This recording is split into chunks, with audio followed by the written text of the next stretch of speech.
हाँ, Rajasthan art and culture की शुरुआत करेंगे अपन देवताओं से, क्योंकि देवताओं को याद करना बहुत ज़रूरी है।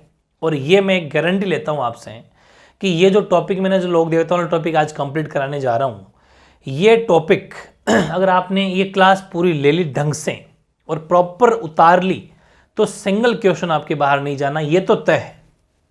कोई सा भी एग्जाम दे के देख लेना और आए हुए क्वेश्चन उठा के देख लेना, ठीक है। और दूसरी बात यह कि लोक देवता जो टॉपिक है, चाहे तो एक एक लोक देवता के ऊपर आराम से 2-3 घंटे बिताए जा सकते हैं, लेकिन एग्जाम में क्वेश्चन आएगा तो एक, और चीज़ें हैं जो सिलेक्टेड चीज़ों से क्वेश्चन आता है। इसलिए बिल्कुल आपको पता है कि बिना टाइम वेस्ट करे इस टॉपिक को कंप्लीट इन वन शॉट रखा है अपन ने, और वो जो पूरी कहानी है, सब कहानियों के साथ में स्टोरी टाइप हर चीज़ आपको याद होगी गारंटी के साथ में, और बिल्कुल न्यू अपडेट। मेन चीज़ क्या है, नया राजस्थान जी के, क्योंकि लोक देवता तो अपने पहले से झंडे गाड़ रखे हैं, है ना, लाखों बच्चों का प्यार है। लेकिन मेन चीज़ ये है कि कुछ चीज़ें अपडेट हो गई, कोई फलौदी जिले में चला गया तो कोई जोधपुर में रह गया, ऐसे बहुत सारे जिले डिस्ट्रिक्ट चेंज हो गए, कौन सी जगह कहाँ चली गई, कौन डीडवाना कुचामन में चला गया, है ना, तो कौन कौन से जिले चेंज हो गए, सारे डिस्ट्रिक्ट वाइज पढ़ेंगे, ठीक है। बिल्कुल नया राजस्थान जीके के साथ में अपन इसको पढ़ने वाले हैं।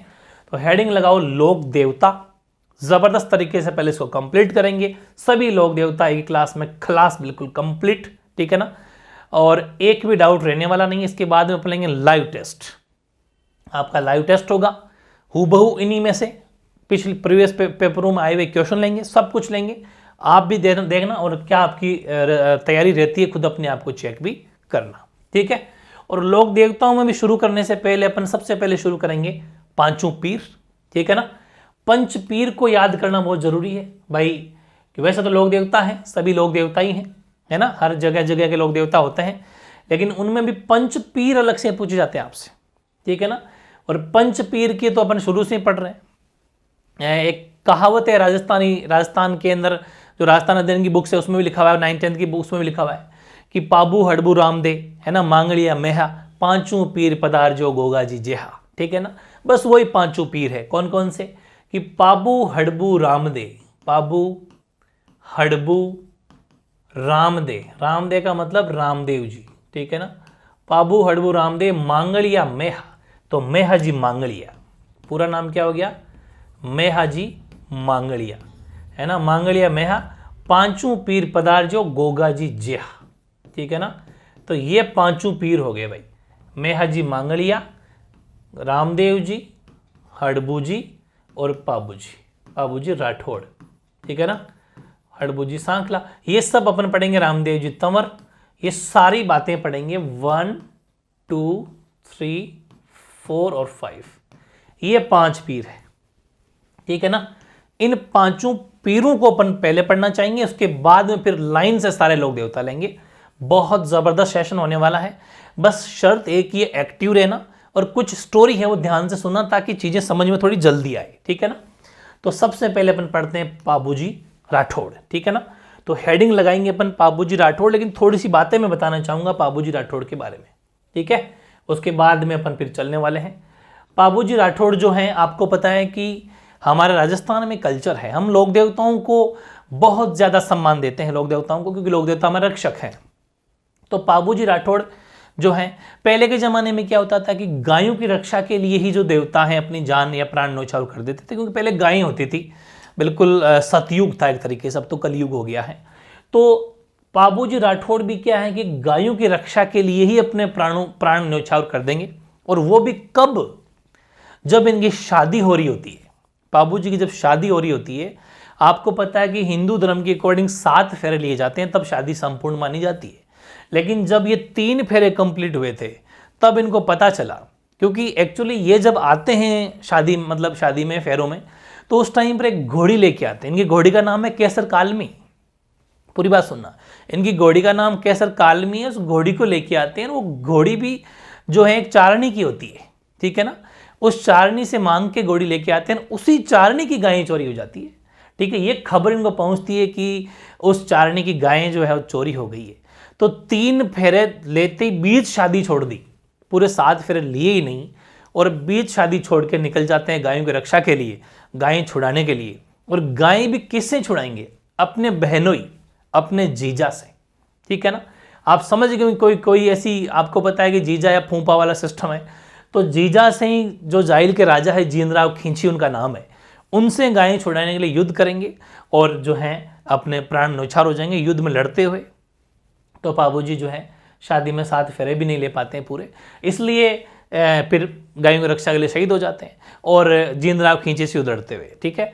इसीलिए राजस्थान में मान सम्मान के लिए इनका इतना सम्मान किया जाता है बाबूजी राठौड़ का कि एक्चुअल में 4 फेरे जब हो जाते हैं, ठीक है ना, 4थे फेरे में ये गए थे, तो 4 फेरे जब हो जाते हैं तो शादी जो है शादी संपूर्ण मान ली जाती है। इतना सम्मान दिया जाता है बेसिकली पश्चिमी राजस्थान वगैरह में, तो ये चीज़ भी है, ठीक है। बाकी अपन इनके बारे में थोड़ा थोड़ा लिखेंगे। हेडिंग लगाओ बाबूजी राठौड़। बिड़ते ही क्वेश्चन तैयार हो गया। फलोदी नया जिला, अब ये कोलूमंड जोधपुर था, पहले कोलूमंड जोधपुर में आता था, लेकिन अब जो कोलूमंड है वो फलोदी में आ गया प्रेजेंट। तो पहले जोधपुर अब फलोदी, ध्यान रखना ये, ठीक है ना। तो पास्ट में अगर क्वेश्चन आएगा तो पास्ट में खैर अब जब जो भी जीके आएगा न्यू जीके आएगा, कल्चर तो बिल्कुल नहीं आएगा, ठीक है ना। तो बाबूजी राठौड़ का जन्म हुआ कोलूमंड, कहां पर? फलोदी में, ठीक है ना।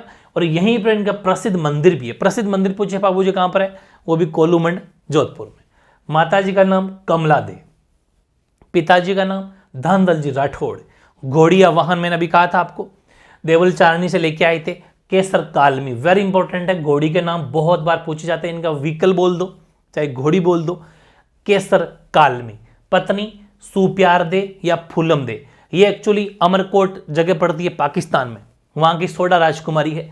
अमरकोट के राजा सूरजमल सोडा की पुत्री है सुप्यार दे या फूलम दे, इनसे इनकी शादी होती है, लेकिन बीच शादी छोड़ना पड़ता है। और ये भी वैसे जब ये शहीद होते हैं तो पत्नी भी आपको पता है सती हो जाती है। तो सुप्यार दे या फूलम दे, ये ध्यान रखना।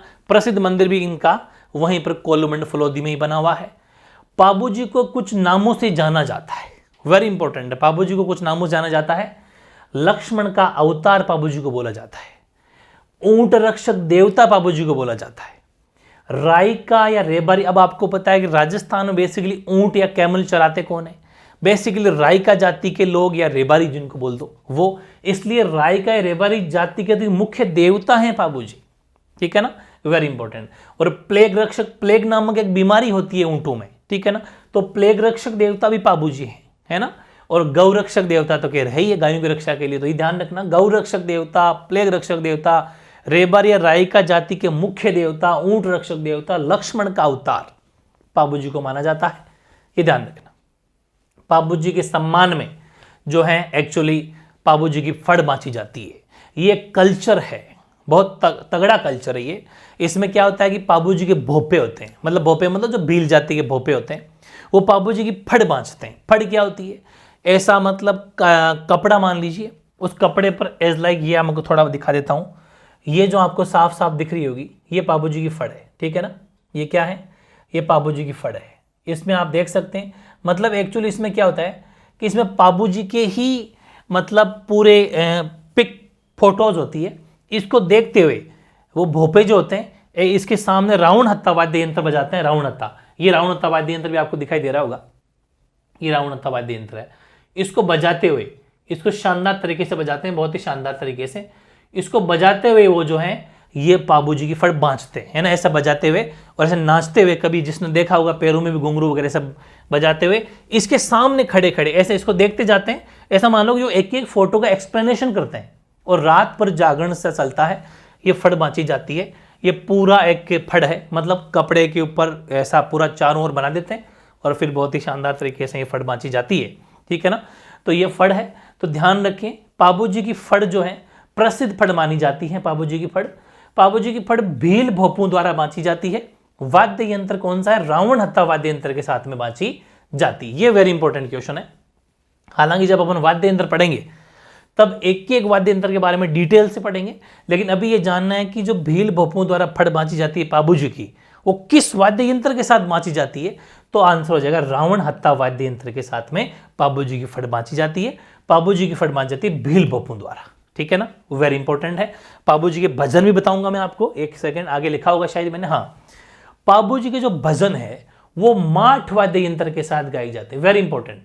भजन जो है वो, अब ये ध्यान रखना कि भजन में नायक जाति होती है, नायक जाति या रेबारी जाति, दोनों ही आ सकती है, दोनों ही ठीक है। नायक या रेबारी जाति के जो भोपे हैं या फिर नायक या रेबारी जाति के जो लोग हैं वो माठ वाद्य यंत्र के साथ में बाबूजी के भजन गाते हैं। वो तो फड़ तो भील बापू के द्वारा, ठीक है ना, लेकिन माठ वाद्य यंत्र के साथ में नायक या रेबारी जाति के जो भोपे हैं बाबूजी के भजन गाते हैं। माठ वाद्य यंत्र ऐसा होता है, मटके जैसी संरचना होती है, ऊपर से ऐसे बजा रहे होते हैं, है ना, ऊपर से कभी कभी आपने देखा इस चीज को बजाते हैं वो यहाँ से यूं यूं यूं यूं, मतलब ऊपर से बजाएंगे, टम टम टम टम जैसी आवाज आती है और भजन गाते रहते हैं, ठीक है ना।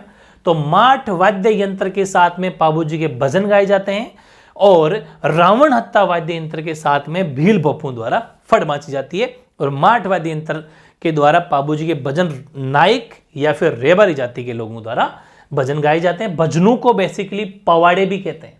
छपेंगे सारे क्वेश्चन, छपेंगे ये पवाड़े भी कहते हैं, पवाड़े। अब क्वेश्चन आ जाएगा कि किस लोक देवता के भजनों को पवाड़े कहते हैं, पवाड़े क्या है, बाबूजी के भजन, ये ध्यान रखना। और बाबूजी की एक प्रसिद्ध बुक भी है, बहुत फेमस बुक है बाबूजी की, पाबू प्रकाश। पाबू प्रकाश सही आ जाए चाहे शैवोवल आ जाए, ये प्रोनाउंसिएशन वो होता है, पश्चिमी राजस्थान में सा ही बोलते हैं। तो पाबू प्रकाश या पाबू प्रकाश एक ही बात है। आशिया गोडजी, हाँ ये ना, आशिया मोडजी, सॉरी, आशिया मोडजी राइटर है, इस बुक को लिखने वाले आशिया मोडजी द्वारा रचित है। ये भी क्वेश्चन पूछा जाता है कि बाबूजी की प्रसिद्ध पुस्तक या बाबूजी की प्रसिद्ध रचना या फिर जो ग्रंथ पाबू प्रकाश है वो किनके द्वारा लिखा गया, किनके द्वारा रचित है, तो आशिया मोडजी के द्वारा रचित है, ठीक है। और बाबूजी जो है एक्चुअल में हेल्प करने वाले तो थे ही थे। गुजरात में 7 थोरी भाई थे, उनकी रक्षा की थी, लड़ाई चल रही थी गुजरात में, वो भाग के आगे थे, उनकी रक्षा भी की, उनको यहाँ पर शरण भी दी, अपने यहाँ पर रखा, अच्छी खासी पोस्ट पर भी रखा, ठीक है ना। और बाबूजी के सहयोगी क्वेश्चन आ जाए, बाबूजी के सहयोगी मतलब है अब राजा हैं, लोग देवता हैं, तो सीधी सी बात है इनके सहयोगी आ जाते हैं। तो 2 सहयोगी चांदा और डामा जो है भील भाई थे, है ना, भील भाई ये इनके बेसिकली सहयोगी थे। चाहे सहयोगी कैसे भी काम में हो सकते हैं, ये सहयोगी थे। तो बाबूजी के बारे में मेरे हिसाब से डिटेल से आपको सारी बातें समझ में आ गई होगी। थोड़ी सी बातें और जानना चाहेंगे अपन बाबूजी के बारे में। बाबूजी एक्चुअली जो है ना, बाबूजी की जो पगड़ी है वेरी सिलेक्टिव। ये देखो बाबूजी की पगड़ी जो थोड़ी झुकी हुई है ना। तो बाबूजी बाईं और लेफ्ट साइड में, वो भी लेफ्ट साइड में, उतना प्रॉपर पिक नहीं मिली, लेकिन आप समझ लेना ना, क्वेश्चन एग्जाम में ये आता है कि किस लोक देवता की कौन सा लोक देवता जो झुकी हुई पाग के लिए प्रसिद्ध है। पाग का मतलब पगड़ी है, ठीक है ना। तो बाबूजी बाईं और, वो भी लेफ्ट साइड में, क्या पता डीप आ जाए, तो बाईं और झुकी हुई पाग के लिए प्रसिद्ध है, ये भी ध्यान रखना। बाबूजी का बौद्ध चिन्ह भाला है, भाला रखते थे, तो वैसे लगभग सभी के पास भाला ही है, तो बाबूजी का बौद्ध चिन्ह भाला माना जाता है। और ये बात मैंने बता दी प्राण त्यागने वाली, कि अपने बहनोई, अपने जीजाजी जीनराव खींची जो कि जाइल के राजा हैं भाई। जाइल जगह पड़ती है नागौर जिले में, जाइल कहाँ पड़ती है, नागौर जिले में जगह पड़ती है। तो ये जाइल के राजा हैं, जाइल के राजा जीनराव खींची से देवल चारणी, ये देवल चारणी है वो, इसी की घोड़ी थी वो, जो केसर काल में घोड़ी थी, केसर काल में घोड़ी है ना, केसर काल में जो घोड़ी थी वो इन्हीं की थी, इन्हीं से लाई थे बाबूजी, ठीक है ना। तो केसर काल में घोड़ी जो देवल चारणी से लाए थे, उसी की गायें छुड़ाने के लिए देचू गांव में, ये भी वेरी इंपॉर्टेंट है, कहां पर, तो देचू गांव में जो है बेसिकली प्राण त्याग दिए थे बाबूजी ने गायों की रक्षा करने के लिए, ठीक है ना। ये बाबूजी के बारे में कंप्लीट डिटेल से अपने सारी बातें जान ली। बस अब बताओ, अब मैं इसमें चाहूं तो 1-1.5 घंटा माहौल बना सकता हूं, क्या मतलब है, क्यों टाइम वेस्ट करूं, समझ में आ गई होगी बात। इससे बाहर क्वेश्चन जाएगा नहीं, कहानी पूरी दिमाग में फिट होगी, दैट्स इट, बस ऐसे पढ़ना है, ठीक है ना। तो बाबूजी से रिलेटेड सारा टॉपिक कंप्लीट। एक बार अपन फिर से मतलब वापस से बाबूजी के बारे में फ्रेश बैक पुनः कहते हैं रिवीजन करना चाहेंगे, ठीक है। तो एक तरीके से बाबूजी पूरा कंप्लीट बाबूजी को अपन शॉर्ट एंड स्वीट एक नज़र देखना चाहेंगे, एक नज़र बाबूजी के। तो बाबूजी राठौड़, जन्म कोलूमंड फलोदी में हुआ, ठीक है। माता कमला दे, पिता धनलाल जी राठौड़, घोड़िया वाहन केसर कालमी, पत्नी सुप्यार दे फुलम दे, जो कि अमरकोट के सूरजमल सोडा की पुत्री थी। प्रसिद्ध मंदिर भी यहीं पर है, फलोदी जिला वर्तमान में, पहले जोधपुर हुआ करता था, ठीक है। बाबूजी को लक्ष्मण का अवतार, ऊंट रक्षक देवता, रायका रेबारी जाति के मुख्य देवता, प्लेग रक्षक देवता, गौ रक्षक देवता कहा जाता है। बाबूजी की फड़ प्रसिद्ध है, भील बप्पू द्वारा रावण हत्या वाद्य यंत्र के साथ में पाबू जी की फड़ बांची जाती है। और पाबू जी के भजन जो हैं वो माठ वाद्य यंत्र के साथ में नायक या रेबारी जाति के द्वारा गाए जाते हैं। भजनों को पाबू जी के भजनों को पवाड़े कहा जाता है। इनकी प्रसिद्ध बुक पाबू प्रकाश जो कि आसिया मोर्जी द्वारा रचित है। पाबू जी ने गुजरात के 7 थोरी भाइयों की रक्षा की थी। पाबू जी के सहयोगी चांदा डामा है जो कि भील भाई थे, इनके सहयोगी हैं। पाबू जी बाई और झुकी पाक के लिए प्रसिद्ध है। पाबू जी का बौद्ध चिन्ह भाला और प्राण कहाँ त्यागे थे कि अपने बहनोई जिंद्रा खींची जो कि जायल के राजा हैं, वहां उनको देवल चारणी की गायें छुड़ाने तो देचू नामक गांव पर पाबू जी ने जो है अपने प्राण त्याग दिए। ये था पाबू जी की एक नजर में कंप्लीट अपने डिटेल जान ली। ठीक है, नेक्स्ट लेते हैं अपन अब रामदेव जी तंवर। रामदेव जी के बारे में तो खैर आपने सुन भी रखा होगा। रामदेव जी के भजन बहुत प्रसिद्ध हैं, है ना। राम साहब पीर के नाम से जाने जाते हैं, ठीक है ना। तो वही चीज सारी की सारी की माता मैणा देरा लाल, है ना, अजमाल जीरा कंवरा माता मैणा देरा लाल, ठीक है ना, नेतल रा भरतार, ये पूरा उनके भजन में ही पूरे नाम याद हो जाते हैं। ठीक है, हेलो सुनो नी रामा पीर, रामा पीर। तो मतलब सारी चीजें जो है रामदेव जी की कहानी आपको पता ही है। रामदेव जी ने जो है एक भैरू तांत्रिक का भी वध कर दिया था जिसने बहुत आतंक मचा रखा था, है ना। ये सारी बातें वो गुदड़ी वाली सारी बातें अपन ने पढ़ रखी रामदेव जी के बारे में, ठीक है ना। फिर भी अपन एक बार देखना चाहेंगे कि रामदेव जी का जन्म हुआ उड़ू कश्मीर शिव तहसील बाड़मेर में, ठीक है ना। ये ध्यान रखना, प्रेजेंट बिल्कुल शिव तहसील बाड़मेर उड़ू कश्मीर में जन्म हुआ। माता मैणा दे, पिता अजमाल जी तंवर, वहां ने घोड़ो लीलो घोड़ो, ठीक है ना, लीला घोड़ा रासवार, माता मैणा देरा लाल, अजमाल जीरा कंवरा, नेतल रा भरतार, पत्नी नेतल है, नेतल या निहालत दोनों नाम सही है, जो भी नाम आए।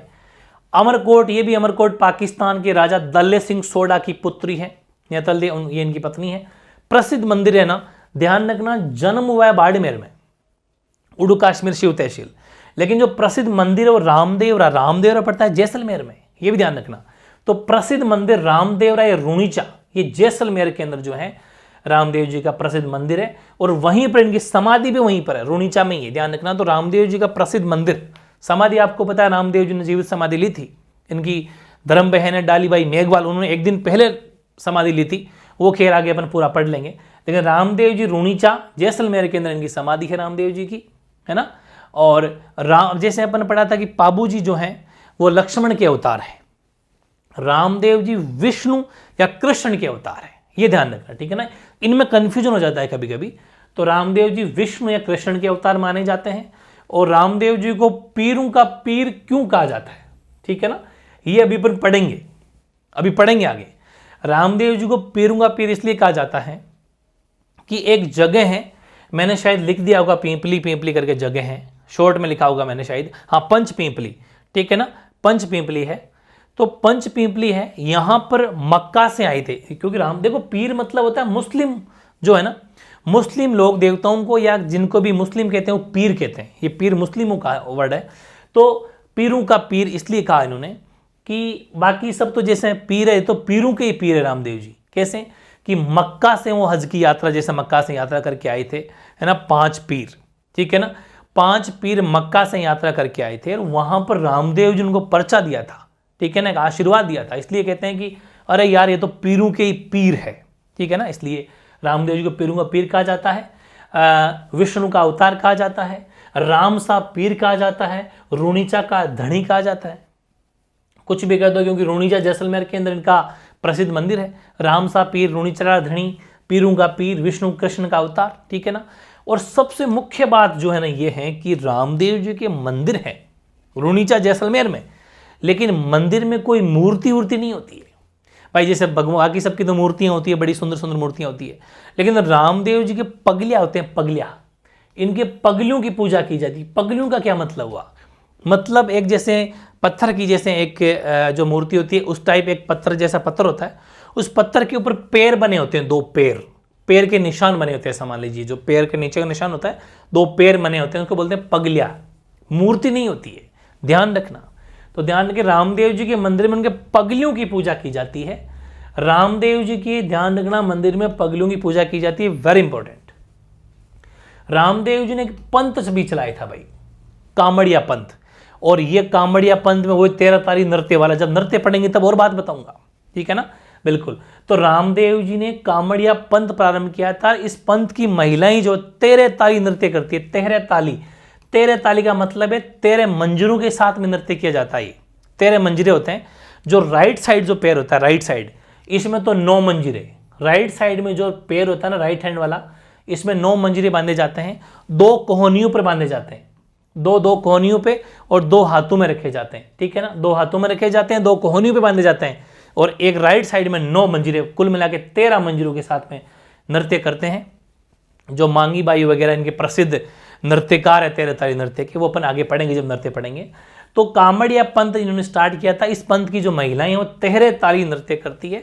और फिर पूछे कि भाई रामदेव जी ने शिक्षा दीक्षा कहाँ से ली, तो रामदेव जी के गुरु थे बालीनाथ जी, ठीक है। तो बालीनाथ जी से रामदेव जी ने जो है शिक्षा दीक्षा ली। वेरी इंपॉर्टेंट टॉपिक है, रामदेव जी के ऊपर बहुत सारे क्वेश्चन बनते हैं, लेकिन इनसे बाहर नहीं जाएंगे। एक मेन चीज सबसे मुख्य आपको नजर आएगी कि रामदेव जी एकमात्र ऐसे लोक देवता हैं, रामदेव जी एकमात्र ऐसे लोक देवता हैं जो कवि भी थे।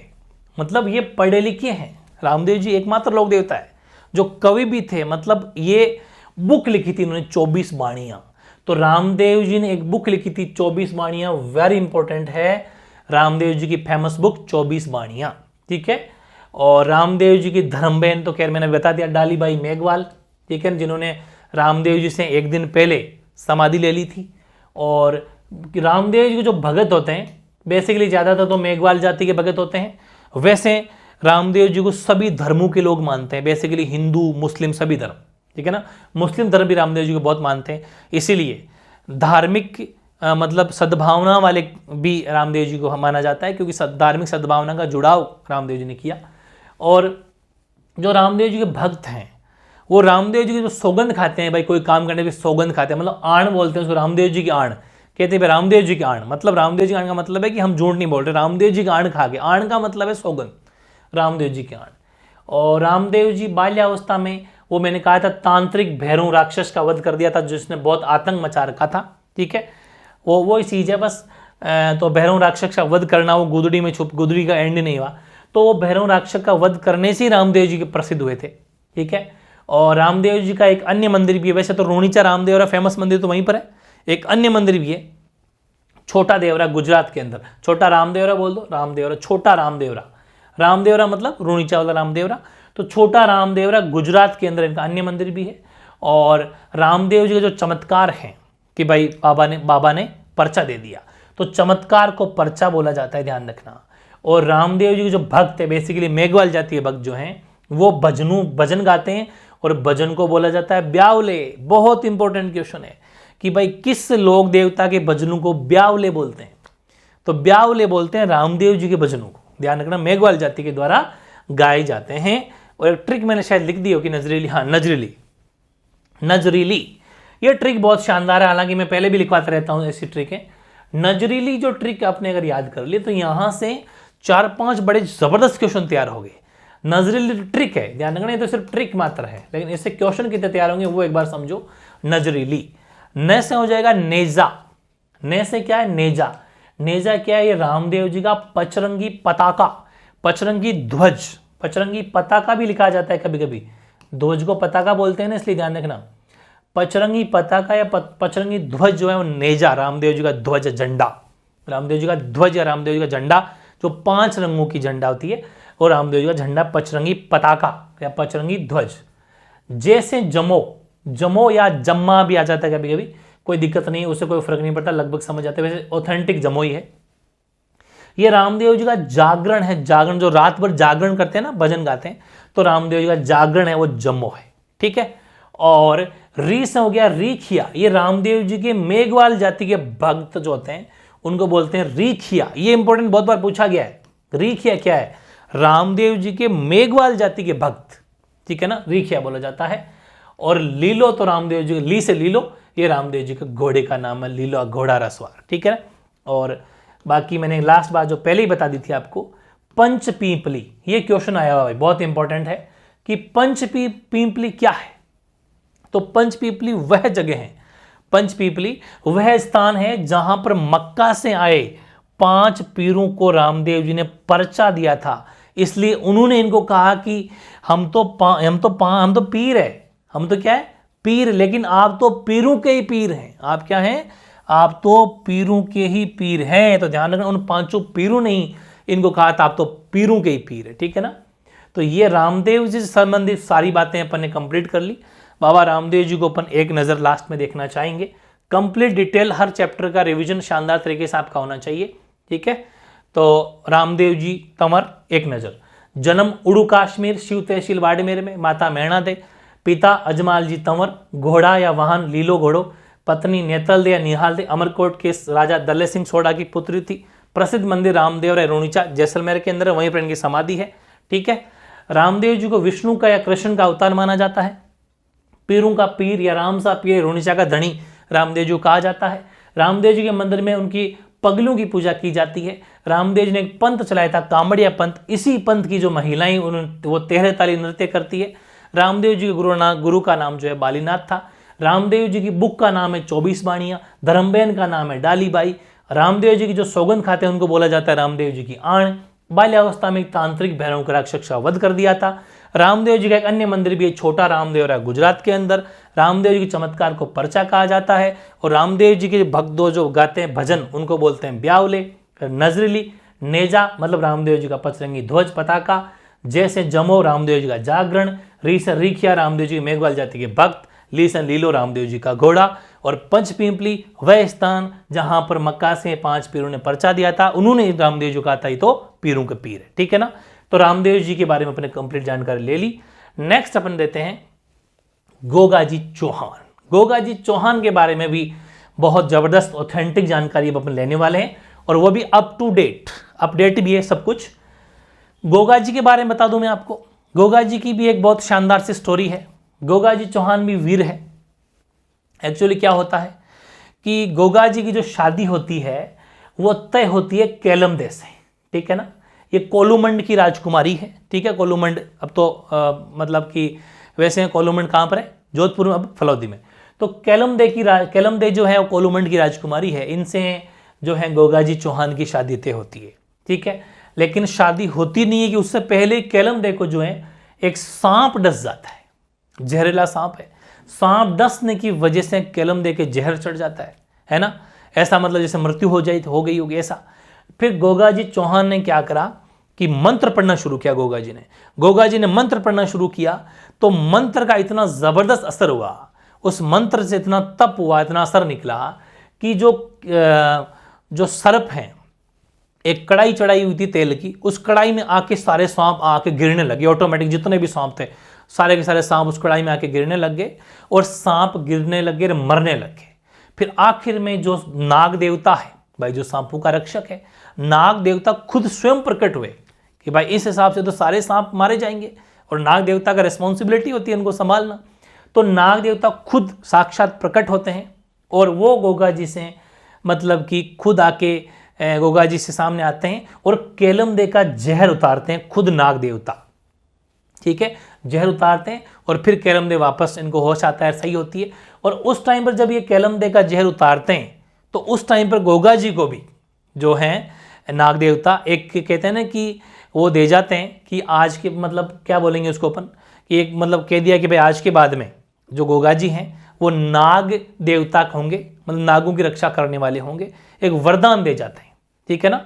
इसलिए आपको पता है कि गोगाजी सर्परक्षक देवता के रूप में जाने जाते हैं। नंबर 2 पे वीर तेजाजी आते हैं। तेजाजी को भी सर्परक्षक देवता माने जाते हैं, और गोगाजी लेकिन नंबर 1 पे गोगाजी को ज़्यादा माना जाएगा। ऑप्शन में अगर दोनों नाम हो तो गोगाजी को टिक करना, तेजाजी अगर हो तो तेजाजी करना, लेकिन दोनों हो तो गोगाजी को। तो गोगाजी सर्परक्षक देवता है, ठीक है। सांपों की रक्षा करने वाले देवता है, नाग देवता के नाम से भी जाने जाते हैं, सर्परक्षक देवता मान लीजिए, ठीक है। तो ये कहानी है इनकी छोटी सी, ठीक है। फिर जो है ऐसा भी कहा जाता है, इतनी मान्यताएं हैं, लोक मान्यताएं हैं कि जो गोगाजी का चबूतरा है, या जो थान बोलते हैं पंजाब पर गोगाजी का, वहाँ पर जैसे किसी को सांप ने काट लिया तो उस थान पर या चबूतरे पर अगर किसी को ले आया जाए तो आते ही उसके ऊपर आ भी गया, थान तक पहुँच भी गया, तो कहते हैं कि उसका जहर दुब जाता है, धुल जाता है, ठीक है ना। ये चीज़ भी है, तो अपन समझेंगे। हालांकि अपन केसरे कंवर जी पढ़ेंगे आगे।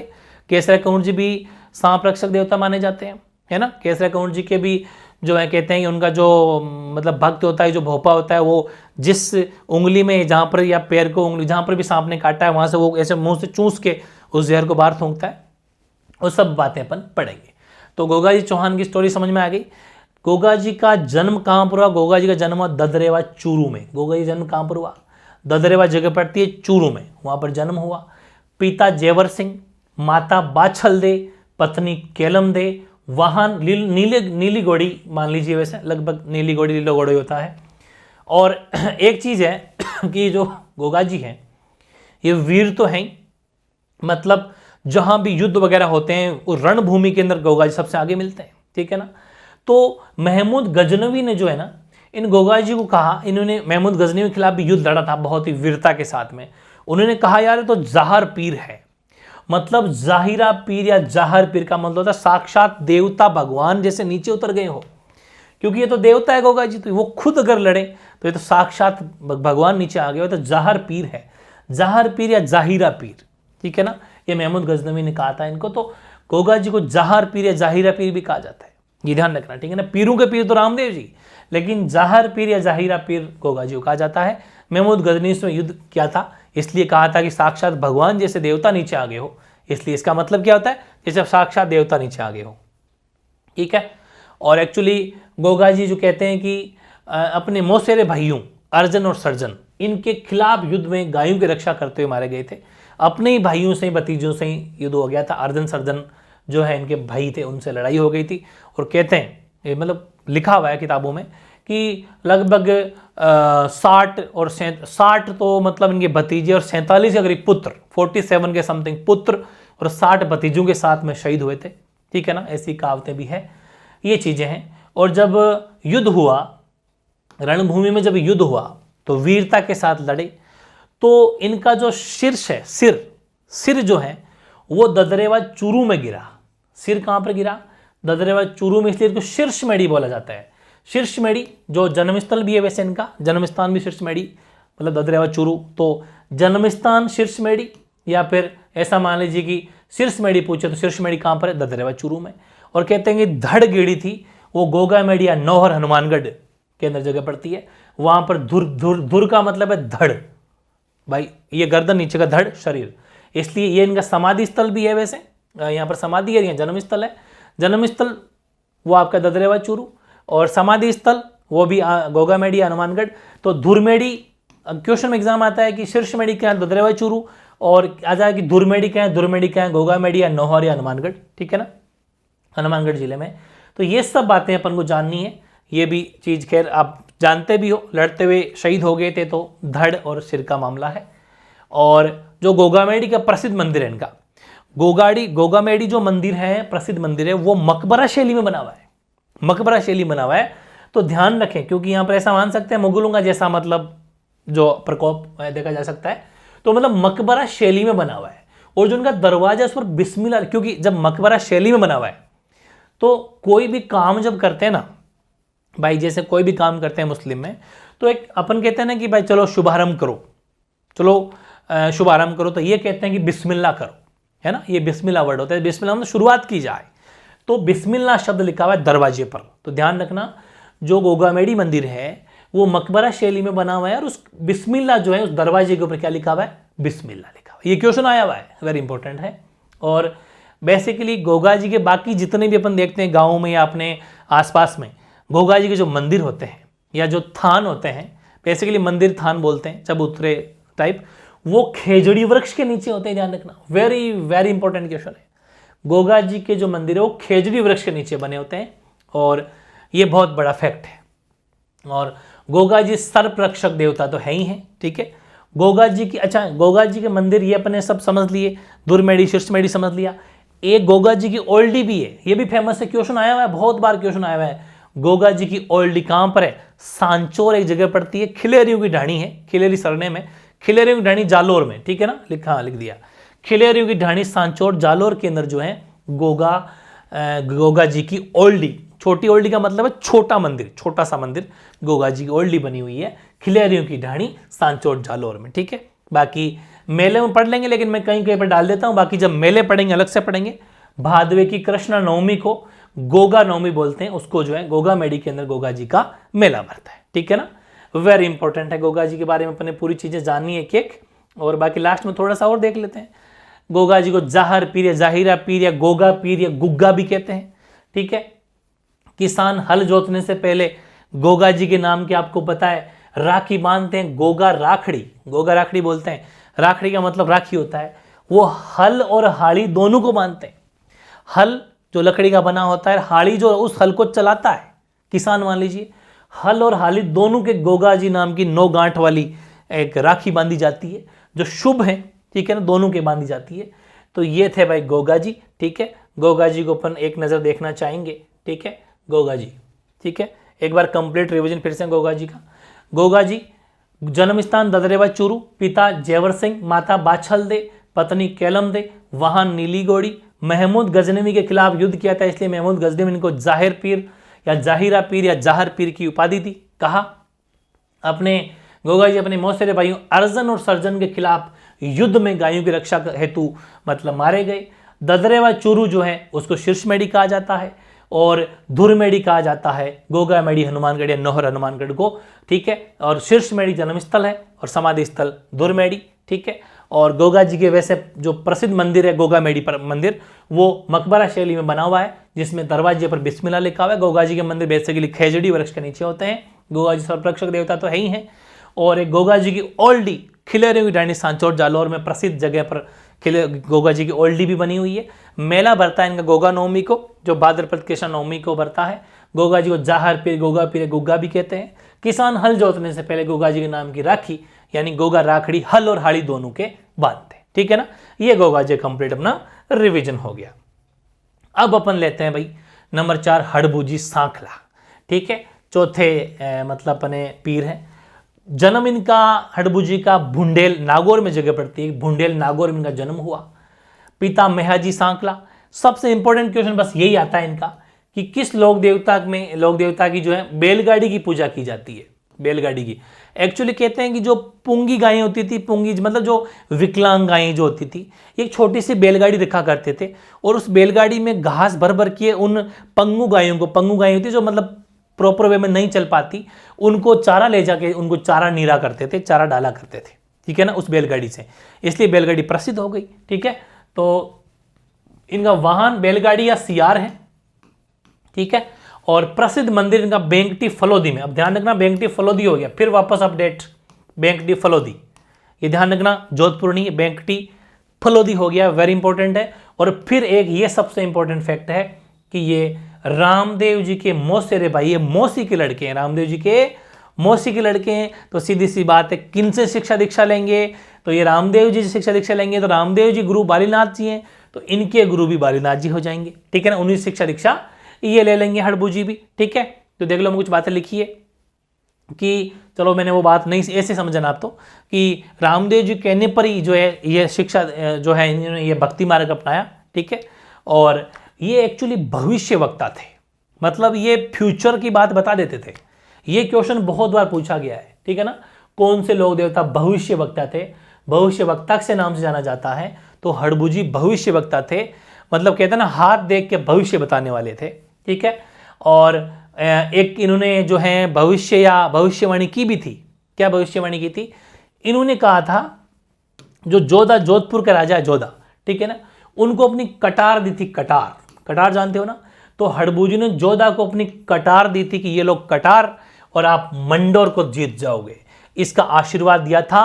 और हर जो है कि जोधा ने मंडोर जीत भी लिया, और उस जीत की खुशी में इन्होंने जो हड़बूजी को जो जोधा ने एक बेंकटी गांव जो है ना फलोदी के अंदर, वो इन्होंने कहा कि आप यहाँ रहिए और यहाँ पर हड़बूजी आप गायों की सेवा कीजिए।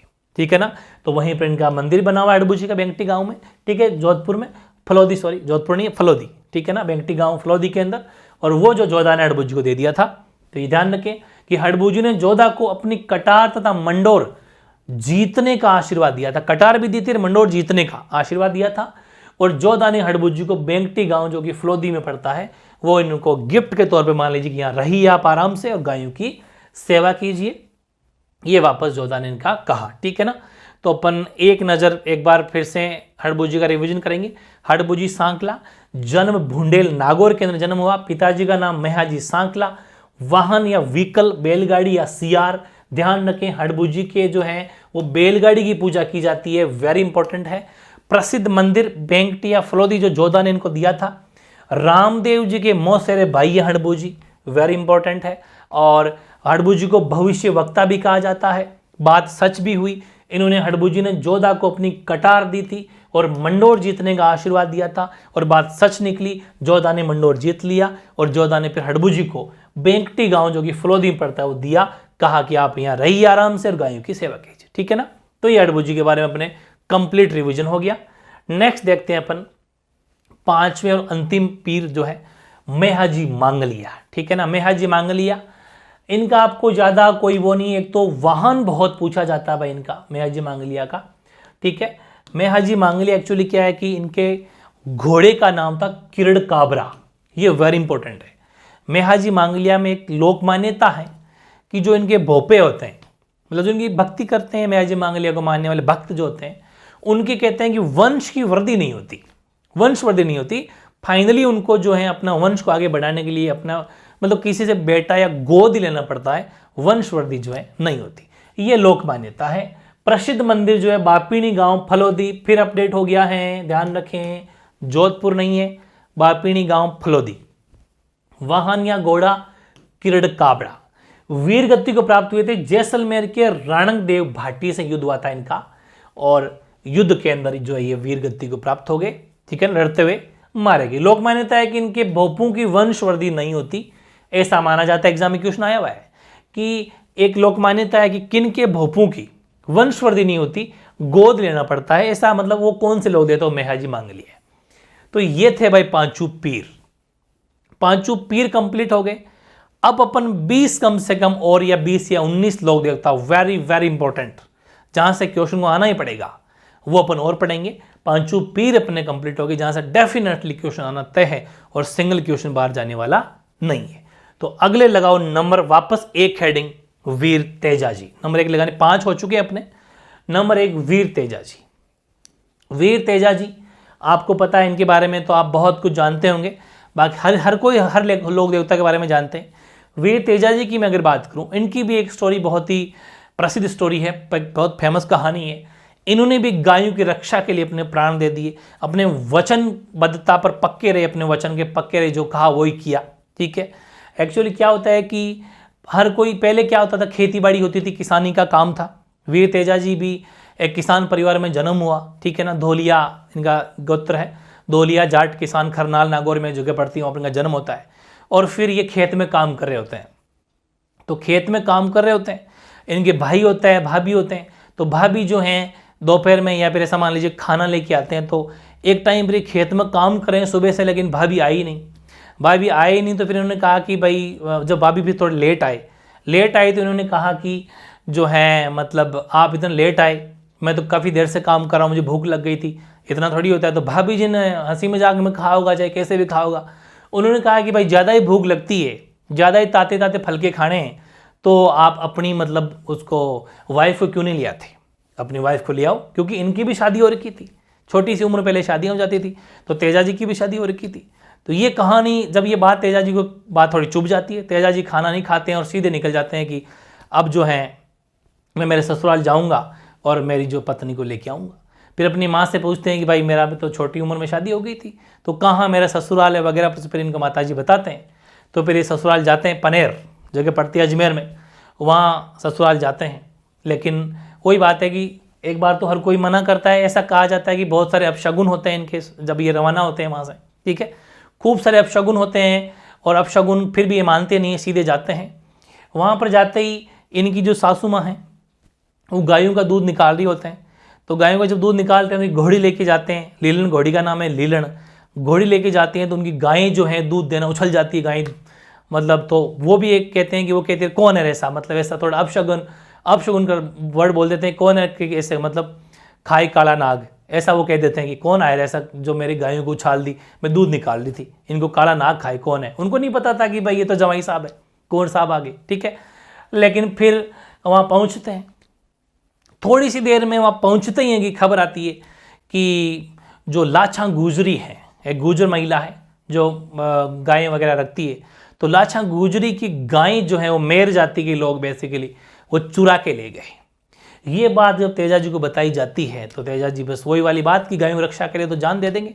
तो फिर इन्होंने ये गायें छुड़ाने के लिए जाते हैं और मेरू से जब जाते हैं गायें छुड़ाने के लिए, रास्ते में क्या होता है कि रास्ते में एक जो ये जो आग जलाने की लकड़ियाँ वगैरह होती है, जिनको खेत में ये जो खेजड़ियाँ वगैरह काटते हैं ना, इनकी कटाई करने के बाद जो काफ़ी सारी जो डंठल लकड़ियाँ हो जाती है उसके बीटोरा सा बनाते हैं, बीटोरा बोलते हैं उसको, अलग अलग भाषा में अलग अलग मतलब इकट्ठी उसको कर देते हैं। एक बीटोरा सा कि यहाँ पर इकट्ठी जैसे वो लकड़ियाँ वगैरह इकट्ठी हो जाती है, उसको अपन इकट्ठा कर देते हैं खेत में, वो इकट्ठी की हुई होती है। तो वहाँ पर एक क्या आए थे, उसमें आग लग जाती है, या किसी ने आग लगा दी होगी, भाई आग लग गई होगी, तो उसमें आग लग रही होती है, उसमें एक सांप है जो इनको तेजा जी को दिख जाता है कि वो जीवित जल रहा है यार, तड़प रहा है कि जल जाएगा यार। तो ये घोड़ी को थोड़ा सा रोकते हैं, इनके पास में भाला होता है, उस भाले से उस सांप को निकाल देते हैं, यूँ बाहर निकाल देते हैं। ठीक है, तो सांप आपको पता है कि बहुत ज़्यादा अपनी ज़िंदगी भर सांप जो है रेंगते हुए चलता है, बड़ी लाइफ कठिन होती है। तो सांप इसका बुरा मान जाता है, सांप कहता है कि आपने मुझे बचाया क्यों, मैं तो इसमें जो है मर जाता, मैं तो वैसे ही बहुत परेशान रहता हूँ, मुझे पैड से चलना पड़ता है, बहुत परेशान है, मैं इसमें जल जाता तो क्या दिक्कत थी, मैं तो सही था, अब मैं तो जो है आपको डसूंगा। अब तेजा जी कहते हैं करा तो भला था, लेकिन कोई बात नहीं। तेजा जी ने कहा ठीक है मेरी गलती हुई है तो आप मुझे डस सकते हो, लेकिन एक मेरा मतलब आपसे वो है कि आप मुझे थोड़ा सा टाइम दीजिए, मैं मेरे वचन का पक्का हूँ, वापस आऊँगा, मुझे कुछ लाछा गुजरी की गायों को छुड़ा के लाना है। तो लाछा गुजरी गायों को छुड़ाने जाते हैं, गायें छुड़ा के ले आते हैं, लेकिन एक बछड़ा और पीछे रह जाता है। गुजरी कहते हैं मेरा बछड़ा और रह गया। तो जब गायें तो छुड़ा के ले आते हैं उस टाइम तो पूरी वीरता के साथ में उनको ले आते हैं, लेकिन जब बछड़ा लेने वापस जाते हैं, ठीक है ना, तब वो वापस लोग इकट्ठे हो जाते हैं थोड़े, तो वो बहुत ज़्यादा इन पर आक्रमण करते हैं, इतना लहूलुहान हो जाते हैं वो भी, हालांकि बछड़ा गायें सब ले आते हैं, लाछा गुजरी ला के दे देते हैं, लेकिन तीरों से इतने लहूलुहान हो जाते हैं कि पूरे शरीर पर मतलब खून से एकदम लथपथ हो जाते हैं। और उस लाछा गुजरी गाय और बछड़ा वापस देख के वापस अपने वचन को निभाते हुए जाते हैं। कहाँ पर? वहीं पर जहाँ आग जल रही थी वहीं जाते हैं, उस सर्प के पास में, उस सांप के पास में, और कहते हैं कि ले भाई डस, मैंने तेरे को वचन दिया था, है ना। ससुराल हालांकि नहीं पहुँचते हैं, अब वहीं रास्ते में ही रुक जाते हैं। तो वहाँ पर वचन दिया था, तो अब सांप कहता है कि मैं ऊपर आऊँ कैसे, ठीक है, मुझे आपको डसना है। तो भाला जमीन में गाड़ देते हैं, उस भाले के सहारे जो है वो सर्प चढ़ जाता है ऊपर, ठीक है। अब सर्प ऊपर आ जाता है, मुंह के बगल में आ जाता है, तो देखता है तेजा जी का तो पूरा शरीर लथपथ है खून से, तो कहता है कि मैं कहाँ डसूं, जगह ही नहीं है, सब जगह मतलब एकदम खून से लथपथ हो। तो जो तेजा जी ने कहा कि मेरी जीभ जो है, टंग, वो अभी सही है, वहाँ डस ले। तो वहाँ पर कहते हैं कि जीभ निकाल देते हैं, तो फिर वहाँ पर जो है सर्प डस लेता है और वीर गति को प्राप्त हो जाते हैं वीर तेजा जी। फिर जब ये सूचना कहते हैं कि इनकी जो लीलन घोड़ी है, वो लीलन घोड़ी ये सूचना लेके पेमल जो है इनकी पत्नी, पनेर, पेमल जो है रामचंद्र जी या रायमल जी की पुत्री है, पनेर अजमेर में जगह पड़ती है, वहाँ सूचित करते हैं। और पेमल को जब घोड़ी सूचना देती है, पता चल जाता है, क्योंकि पहले सतयुग था, ये जो इनके व्हीकल या जो घोड़ी होते हैं ये भी पूरा मतलब अपना धर्म निभाते हैं। तो वहाँ पर पेमल को सूचना दी जाती है, पेमल भी वहीं पर आके सती हो जाते हैं। तो तेजा जी के साथ में पेमल भी सती हो गए थे। ये पूरी कहानी है वीर तेजा जी की। तो तेजा जी को भी गौरक्षक देवता, वचन के पक्के देवता, है ना, धोलिया वीर और सर्परक्षक देवता सभी माने जाते हैं, क्योंकि सांप की भी रक्षा की थी तेजा जी ने। तो अब हम थोड़ा जान लेते हैं कि तेजा जी का जन्म जो है खड़नाल या खरनाल नागौर के अंदर हुआ। माता राम कुंवरी इनके माता जी का नाम है। पिताजी ताहड़ जी जाट है। धोलिया सरनेम में ध्यान रखना, कभी कभी क्वेश्चन धोलिया भी आ जाता है, इसलिए तेजा जी को धोलिया वीर भी कहा जाता है। तो ताहड़ जी धोलिया या फिर ताहड़ जी जाट एक ही बात है। वाहन या घोड़ी लीलन या श्रृंगारी, लीलन या श्रृंगारी इनके घोड़ी का नाम है या वाहन है। और पत्नी पेमल ये पनेर अजमेर में जगह पड़ती है, अजमेर में। रामचंद्र जी या रायमल जी की पुत्री है। और तेजा जी ने लाछा गुजरी की गायें मेरू से छुड़ाने हेतु भाद्रपद शुक्ल दशमी को सुरसुरा, किशनगढ़ अजमेर के पास में ही है, वहां पर सांप के डसने से प्राण त्याग दिए थे। ठीक है, पूरी कहानी मैंने बता दी। तेजा जी को क्या क्या कहा जाता है?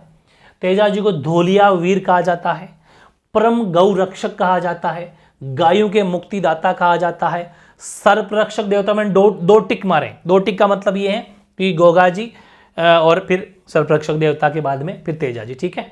और काला बाला के देवता, ये वेरी इंपॉर्टेंट है। काला बाला के देवता मतलब सर्परक्षक देवता हो गए काल और बाल, काला बाला के देवता भी इनको कहा जाता है। प्रसिद्ध मंदिर जो बना हुआ है इनका वेरी इंपॉर्टेंट है। वैसे तो अजमेर क्षेत्र में खूब सारे मंदिर, लेकिन प्रसिद्ध मंदिर जो है जहां पर पशु मेला भी बढ़ता है वो अपन पशु मेले में पढ़ लेंगे। परबतसर। अब परबतसर इतने दिन नागौर में था, ये अपडेट है, ये वेरी इंपॉर्टेंट अपडेट है ये वाला, ठीक है ना। परबतसर इतने दिन कहां पर था, नागौर में, बट अब ये जिला बन गया डीडवाना कुचामन। डीडवाना कुचामन जिले के अंदर जगह पड़ती है परबतसर।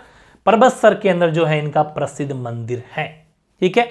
और किसान जब हल जोतते हैं तो तेजा जी के गीत गाते हैं, तेजा गाते हैं। तेजा उसको बोलते हैं तेजा टीर, ठीक है ना, तेजा टेर बोलते हैं सर, तेजा टेर। तो तेजा टेर कहा जाता है तेजा जी गीतों को। किसान जब भी खेती करते हैं तेजा जी के भजन या तेजा जी गीत जो है गाए जाते हैं हल जोतते समय, ठीक है ना।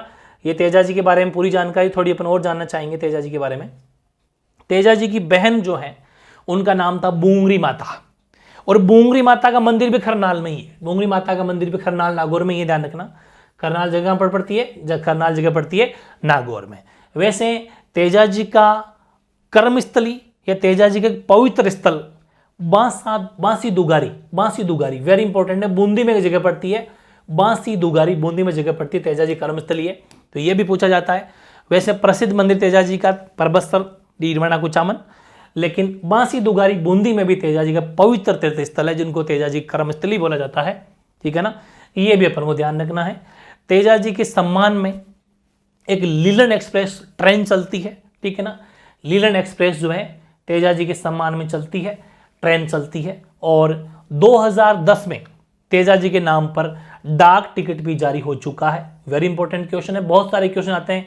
देवनारायण जी के ऊपर भी डाक टिकट जारी हो चुका है, तेजा जी के ऊपर भी डाक टिकट जारी हो चुका है। एग्जाम में क्वेश्चन आएगा कि इनमें से किन किन लोक देवताओं में डाक टिकट जारी हो चुका है, या फिर तेजा जी पर डाक टिकट जारी कब हुआ। तो 2010 में तेजा जी के ऊपर डाक टिकट जारी हुआ। और तेजा जी के भोपे का नाम है, जो भोपे होते हैं उनको घोड़ला कहते हैं। तेजा जी के भोपों को क्या कहा जाता है, घोड़ला। ये भी क्वेश्चन आता है। मतलब कोई भी क्वेश्चन जो है आपका किसी भी कंडीशन में इनसे बाहर नहीं जाएगा। एक बार वीर तेजा जी का एक नजर अपन दौड़ाना चाहेंगे कंप्लीट। वीर तेजा जी जन्म खरनाल नागौर में, माता रामकौरी, पिता ताहड़ जी जाट या ताहड़ जी धोलिया, वहान या गोड़ी लीलन या सेंगारी, पत्नी पेमल, पनेर के रामचंद्र जी रायमल जी की पुत्री थी। तेजा जी ने लाछा गुजरी की गायें मैरू से छुड़ाने के लिए भाद्रपद शुक्ल दशमी को सुरसुरा किशनगढ़ अजमेर में अपने प्राण त्याग दिए सांप के डसने से। तेजा जी को धोलिया वीर परम गौ रक्षक, गायों के मुक्तिदाता, सर्परक्षक देवता या काला बाला के देवता भी कहा जाता है। तेजा जी का प्रसिद्ध मंदिर परबतसर डीडवाना कुचामन जिले के अंदर है। किसान हल जोतते समय तेजा जी के गीत गाते हैं जिनको तेजा टेर कहा जाता है। तेजा जी की बहन का नाम बूंगरी माता है जिनका मंदिर भी खरनाल में बना हुआ है। तेजा जी का पवित्र तीर्थ स्थल बांसी दुगारी बूंदी में है, इनको तेजा जी कर्मस्थली भी मानी जाती है। तेजा जी के नाम से लीलन एक्सप्रेस एक ट्रेन चलती है। 2010 में तेजा जी पर डाक टिकट भी जारी हो चुका है। और तेजा जी के भोपे जो हैं वो उनको घोड़ला कहा जाता है। ये कंप्लीट वीर तेजा जी का एक नजर में कंप्लीट रिवीजन, ठीक है। अब अपन देखते हैं भाई नेक्स्ट देवता, और वो है देवनारायण जी बगड़ावत। गुर्जर थे देवनारायण जी, ठीक है। तो देवनारायण जी भगवान के बारे में क्या क्या जानते हैं मन लोक देवता। तो देवनारायण जी लोक देवता का जन्म आसिंद भीलवाड़ा में हुआ, ठीक है। वेरी इंपॉर्टेंट फैक्ट है, ठीक है ना, ध्यान रखें। बगड़ावती गुर्जर थे, वीर थे। माता सेडू, पिता सवाई भोज बगड़ावत। घोड़ी या वाहन का नाम नीला घोड़ा या फिर लीलागर भी कह सकते हैं अपन। और पत्नी पीपल दे। जन्म का नाम भी कभी कभी पूछ लिया जाता है उदय या उदल, ठीक है ना। ये सब ध्यान रखना है और वेरी इंपॉर्टेंट है। देवनारायण जी कहते हैं कि अकेले बचे तो युद्ध के अंदर बाकी सभी की भी इनकी भी एक कहानी है, तो देवनारायण जी के बारे में अपन पढ़ेंगे। वेरी इंपॉर्टेंट फैक्ट है ये, तो मोटा मोटी अपन को याद होना ही चाहिए कि अपन अभी पीछे पढ़ा था। तो वैसे ही देवनारायण जी के बारे में अपन को पढ़ना है कि देवनारायण जी किसके अवतार है। तो देवनारायण जी को भी विष्णु के अवतार माने जाते हैं, ठीक है ना। वेरी इंपॉर्टेंट फैक्ट है। देवनारायण जी औषधियों के देवता या आयुर्वेद के देवता भी कहते हैं। देवनारायण जी को आयुर्वेद के देवता या औषधियों के देवता देवनारायण जी भगवान को कहते हैं, ये ध्यान रखना, ठीक है ना। मतलब ऐसा है कि ये जड़ी बूटियों से या अपने आशीर्वाद से इलाज करते थे। समझ में आ गई? बस यही चीज़ है, इसलिए इनको औषधियों के देवता या आयुर्वेद के ज्ञाता और विष्णु के अवतार कहा जाता है। सबसे इंपॉर्टेंट बात जो है, जहाँ से क्वेश्चन को आना ही आना है, वेरी इंपॉर्टेंट फैक्ट है वो देखो ये कि इनके मंदिर में मूर्ति नहीं होती है।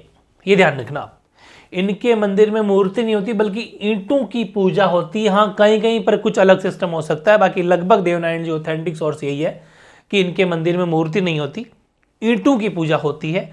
और देवनारायण जी भगवान को मानने वाले लोग, देव जी को पूजने वाले लोग, लगभग सभी देवताओं को सभी जाति धर्म में पूजे जाते हैं। देवनारायण जी की मान्यताएं इतनी है कि लोग जब खाना बनाते हैं तो जैसे गांव में, बेसिकली ग्रामीण परिवेश की बात कर रहा हूँ, तो जो चूल्हे होते हैं बाहर जो आग जला के करते हैं, उनमें कहते हैं कि देवनारायण जी भगवान की याद में, इनके सम्मान में जो ईंटों की जो है चूल्हा नहीं बनाते। ठीक है ना? नॉर्मल मतलब जैसे गोबर से ही बनाएंगे, लेकिन जैसे ईंटें ब्रिक्स इनकी बना लेते हैं कोई लोग, लेकिन ये नहीं। जो लोग गाँव के लोग हैं देवनारायण जी इतना मानते हैं कि ईंटों से चूल्हा जो है जिसमें वो खाना वाना बनाते हैं वो नहीं बनाते। ठीक है ना? और इनके मंदिर में नीम के पत्ते जो हैं चढ़ाए जाते हैं, ये फैक्ट है। और सबसे इंपॉर्टेंट फैक्ट वो ये है कि अपन ने पढ़ा था पाबू जी की फड़। पाबू जी की फड़ प्रसिद्ध फड़ है, बिल्कुल। पाबू जी की फड़ अपन ने पढ़ा था कि भील भोपों के द्वारा जो है रावण हत्ता वाद्य यंत्र के साथ में बांची जाती है। वैसे ही देवनारायण जी की भी फड़ बांची जाती है। ठीक है ना? और देवनारायण जी की जो फड़ है, अभी मैं दिखाऊंगा, देवनारायण जी की फड़ जो है वो जंतर वाद्य यंत्र के साथ बांची जाती है। मैंने शायद फड़ की फोटो लगाई है, ये रही देवनारायण जी की फड़, ये रही। ठीक है ना? आप चाहें तो इसको देख सकते हैं, देवनारायण जी की फड़ है, सेम वही है, कोई दिक्कत वाली बात नहीं है। मतलब जैसे अपन ने पाबू जी की फड़ देखी थी ना, वैसे ही देवनारायण जी की फड़ भी है। मतलब वैसे ही जो है इनको भी एक, मतलब जैसे देवनारायण जी की वो फोटो वगैरह होती है और सेम जो भोपे होते हैं वो सेम इनको देखते हुए देवनारायण जी की जो है फड़ बांचते हैं। देवनारायण जी की फड़ भी सबसे लंबी फड़ है। अभी अपन पढ़ेंगे सारी बातें, पहले वापस चलते हैं कि देवनारायण जी की फड़। अब यहाँ से दो क्वेश्चन बनते हैं। कौन कौन से बनते हैं? कि देवनारायण जी या पाबू जी, इन दो में से फड़ को लेके क्वेश्चन कितने बनते हैं? पहला क्वेश्चन ये आएगा कि निम्न में से सबसे लंबी फड़ किस लोक देवता की है? तो आपका आंसर क्या होगा कि सबसे लंबी फड़ है वो देवनारायण जी की है। सबसे लंबी फड़ है, मतलब लंबे टाइम तक फड़ बांचनी पड़ती है। और सबसे प्रसिद्ध फड़ पूछे, प्रसिद्ध फड़ है प्रिय फड़। प्रिय जिन्हें बोलते हैं, प्रसिद्ध तो खैर दोनों ही है। प्रिय फड़ पाबू जी की मानी जाती है। प्रिय फड़ सबसे लंबी फड़ देवनारायण जी की है। खैर ये बात होगी। या एग्जाम में क्वेश्चन ये आता है कि सबसे लंबी फड़ किसकी? पाबू जी की, देवनारायण जी को, देवनारायण जी की। दूसरा क्वेश्चन है कि देवनारायण जी की फड़ किस वाद्य यंत्र के साथ मतलब बांची जाती है? तो जंतर वाद्य यंत्र के साथ में, जबकि पाबू जी वाली रावण हत्था। समझ में आ गई ना? तो ये चीजें अपन को थोड़ी सी ध्यान रखनी है। ये जंतर वाद्य यंत्र होता है, ये जंतर वाद्य यंत्र होता है। हालांकि जब अपन वाद्य यंत्र पढ़ेंगे, जब और इनको और ज़्यादा वाद्य यंत्रों को भी और ज़्यादा डीपली अपन पढ़ लेंगे कि ये वाद्य यंत्र कैसे होते हैं, किसके बने होते हैं, वो बाकी सब बातें अपन उस टाइम जान लेंगे। लेकिन अभी ये आपको जानना है कि सबसे बड़ी बात, देवनारायण जी के मंदिर में मूर्ति नहीं होती बल्कि ईंटों की पूजा की जाती है। इनके मंदिर में नीम के पत्ते चढ़ाए जाते हैं। इनकी फड़ जंतर वाद्य यंत्र के साथ बांची जाती है। सबसे लंबी फड़ देवनारायण जी की है। ये चीज़ अपन को जाननी है। फिर है देवनारायण जी की फड़ पर जैसे वीर तेजा जी के नाम पर डाक टिकट जारी हो चुका है, वैसे देवनारायण जी पर भी 5 रुपए का डाक टिकट जारी हो चुका है। इसमें दो फैक्ट है। दो फैक्ट कौन कौन से हैं? 2 सितंबर 1992, 2 सितंबर 1992 को देवनारायण जी के ऊपर 5 रुपए का डाक टिकट जारी हो गया। ठीक है ना? एक चीज ये। फिर जो हमारा संचार मंत्रालय है ना, कम्युनिकेशन बोल सकते डिपार्टमेंट जो है, उसने भी 3 सितंबर 2011 को वापस 5 रुपए का टिकट फिर से जारी किया। तो संचार मंत्रालय द्वारा 3 सितंबर 2011 को ये वाली चीज ज्यादा पूछी जाती है। और वैसे 2 सितंबर 1992 को भी डाक टिकट जारी हो चुका है। तो दोनों में से जो भी डेट आएगी एक साथ नहीं आती, अलग संचार मंत्रालय का नाम आता है तो 3 सितंबर लिख देना। वैसे 2 सितंबर 1992 को डाक टिकट जारी हो गया था देवनारायण जी पर। और देवनारायण जी का जो मेला भरता है वो भाद्र शुक्ल सप्तमी को देवनारायण जी का मेला भरता है। अब मैंने एक ट्रिक बनाई आप सबके लिए, वेरी इजी। भाई देवता हैं, और देवताओं से अपन कुछ मांगते ही हैं, आशीर्वाद मांगते हैं, ठीक है ना। तो इनके मंदिर में जाके अपन कहते हैं कि भाई देव भगवान कुछ हमें दीजिए, मतलब दे। ये ट्रिक बन गई, आओ पधारो कुछ दो, मतलब आ दे, बस ये आ दे। ये प्रसिद्ध इनके मंदिर है। आ से हो जाएगा आसिंद भीलवाड़ा, दे से देवमाली ब्यावर हो गया है, अजमेर नहीं, ध्यान रखना, देवमाली अजमेर नहीं ब्यावर हो गया है, अप टू डेट गलती होगी यहां पर, इसलिए अलग कलर से लिखा है मैंने, ब्यावर जिला बन गया है, तो देवमाली ब्यावर। फिर अगले देश हैं देवधाम, जोधपुरिया टोंक, ये जोधपुर नहीं है, जोधपुरिया जगह पड़ती है टोंक जिले में, ठीक है ना, बिल्कुल। और देवडोंगरी चित्तौड़ का चित्तौड़ी है, बाकी सब वही है। तो देखो आ से आसीन हो गया, दे से देवमाली, दे से देवधाम, दे से देवडोंगरी, ठीक है ना। और कहां पर है, तो आसीन भीलवाड़ा में, देवमाली ब्यावर में, और देवधाम जोधपुरिया टोंक में, और देवडोंगरी चित्तौड़गढ़ में। तो ये मंदिर हैं देवनारायण जी के, वेरी फेमस। सारे के सारे फैक्ट एक से बढ़ एक है, ढंग से इनको रिवीजन करना है, एक भी सिंगल डाउट या एक भी चीज छोड़नी नहीं है। एक बार फिर से अपन देखना चाहेंगे देवनारायण जी के बारे में एक नजर। देवनारायण जी का जन्म आसिंद भीलवाड़ा में, माता जी का नाम सेडू, पिता सवाई भोज बगड़ावत, घोड़ा या वाहन लीलागर या नीला घोड़ा, पत्नी पीपल दे, जन्म का नाम उदय या उदल, ठीक है ना। दूसरी बात, देवनारायण जी विष्णु के अवतार देवनारायण जी को माना जाता है, औषधियों के देवता, आयुर्वेद के ज्ञाता। देवनारायण जी के मंदिर में मूर्ति नहीं होती बल्कि ईंटों की पूजा की जाती है। इनके मंदिर में नीम के पत्ते चढ़ाए जाते हैं। देवनारायण जी की फड़ जंतरवादी यंत्र के साथ बांधी जाती है। देवनारायण जी की फड़ सबसे लंबी फड़ है, और देवनारायण जी की फड़ पर डाक टिकट जारी हो चुका है 2 सितंबर 1992 को 5 रुपए का, 3 सितंबर 2011 को संचार मंत्रालय द्वारा भी 5 रुपए टिकट जारी हो चुका है। मेला भाद्रपद शुक्ल सप्तमी को भरता है। मंदिर आसीन भीलवाड़ा, देवमाली ब्यावर, देवधाम जोधपुर टोंक और देवडोंगरी चित्तौड़ के प्रसिद्ध मंदिर हैं, ठीक है। ये देवनारायण जी के बारे में कंप्लीट रिवीजन हो गया। नेक्स्ट अपन देखते हैं देव बाबा, ठीक है। देव बाबा पशु चिकित्सक के नाम से, मतलब पशु डॉक्टर है ये, ठीक है ना, ये पशु डॉक्टर है, ठीक है, पशु परिचर नहीं, ये पशु डॉक्टर है ये, एनिमल अटेंडेंट नहीं है भाई, ये ध्यान रखना, ये डॉक्टर है, वेटरनरी डॉक्टर है, और आयुर्वेद के ज्ञाता भी इनको कहा जाता है देव बाबा को।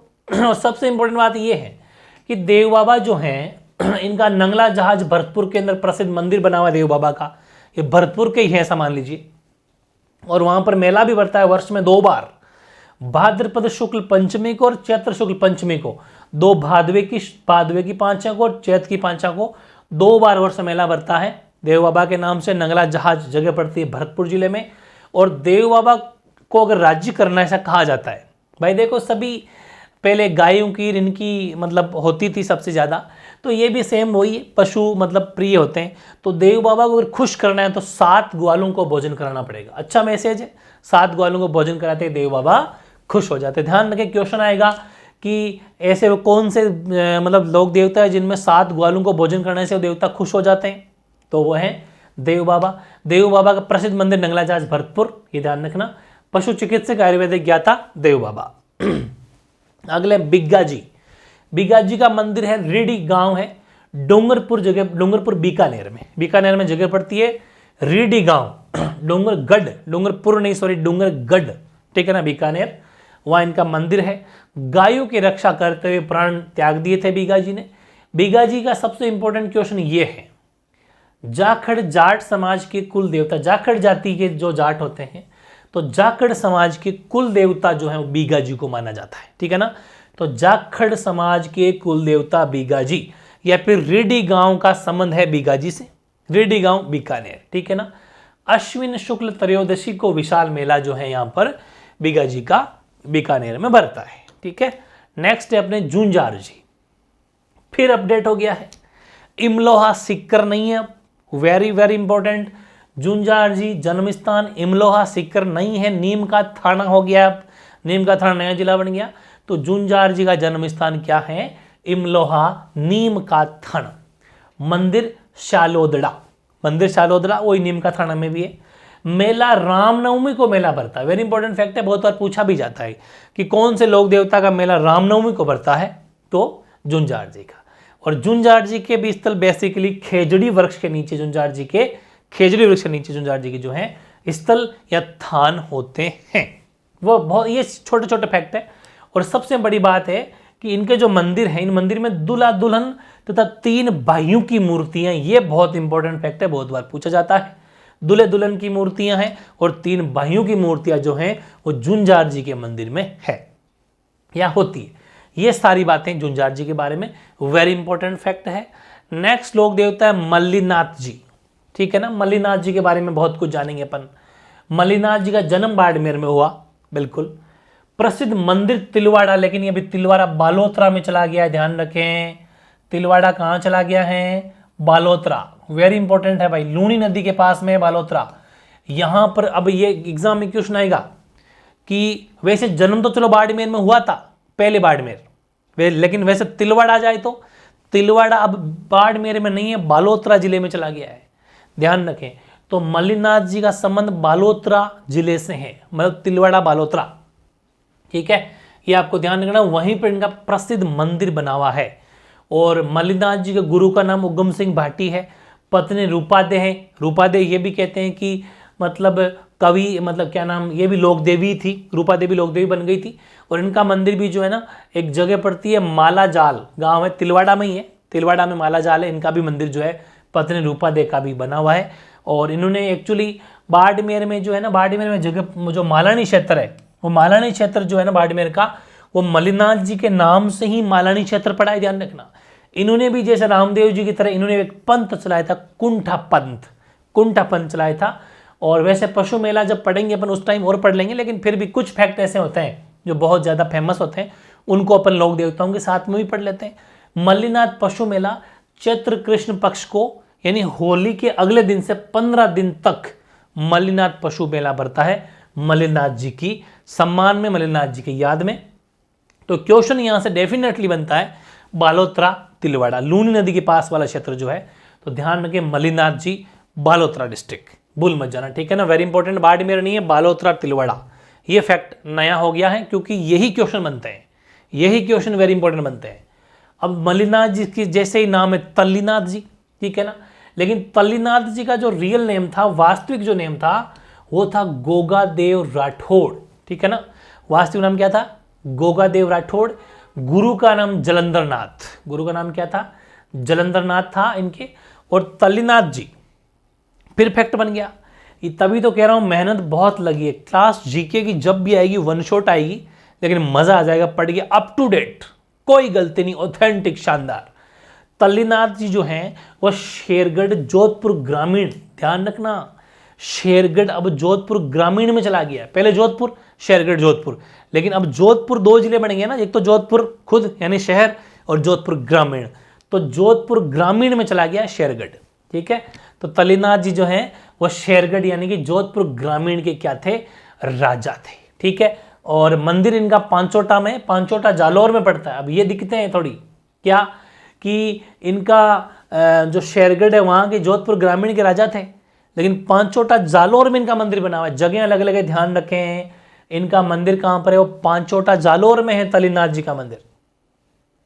अब ये सबसे इंपॉर्टेंट क्वेश्चन, ये भी ओरण के देवता, तल्लीनाथ जी को ओरण के देवता भी कहा जाता है।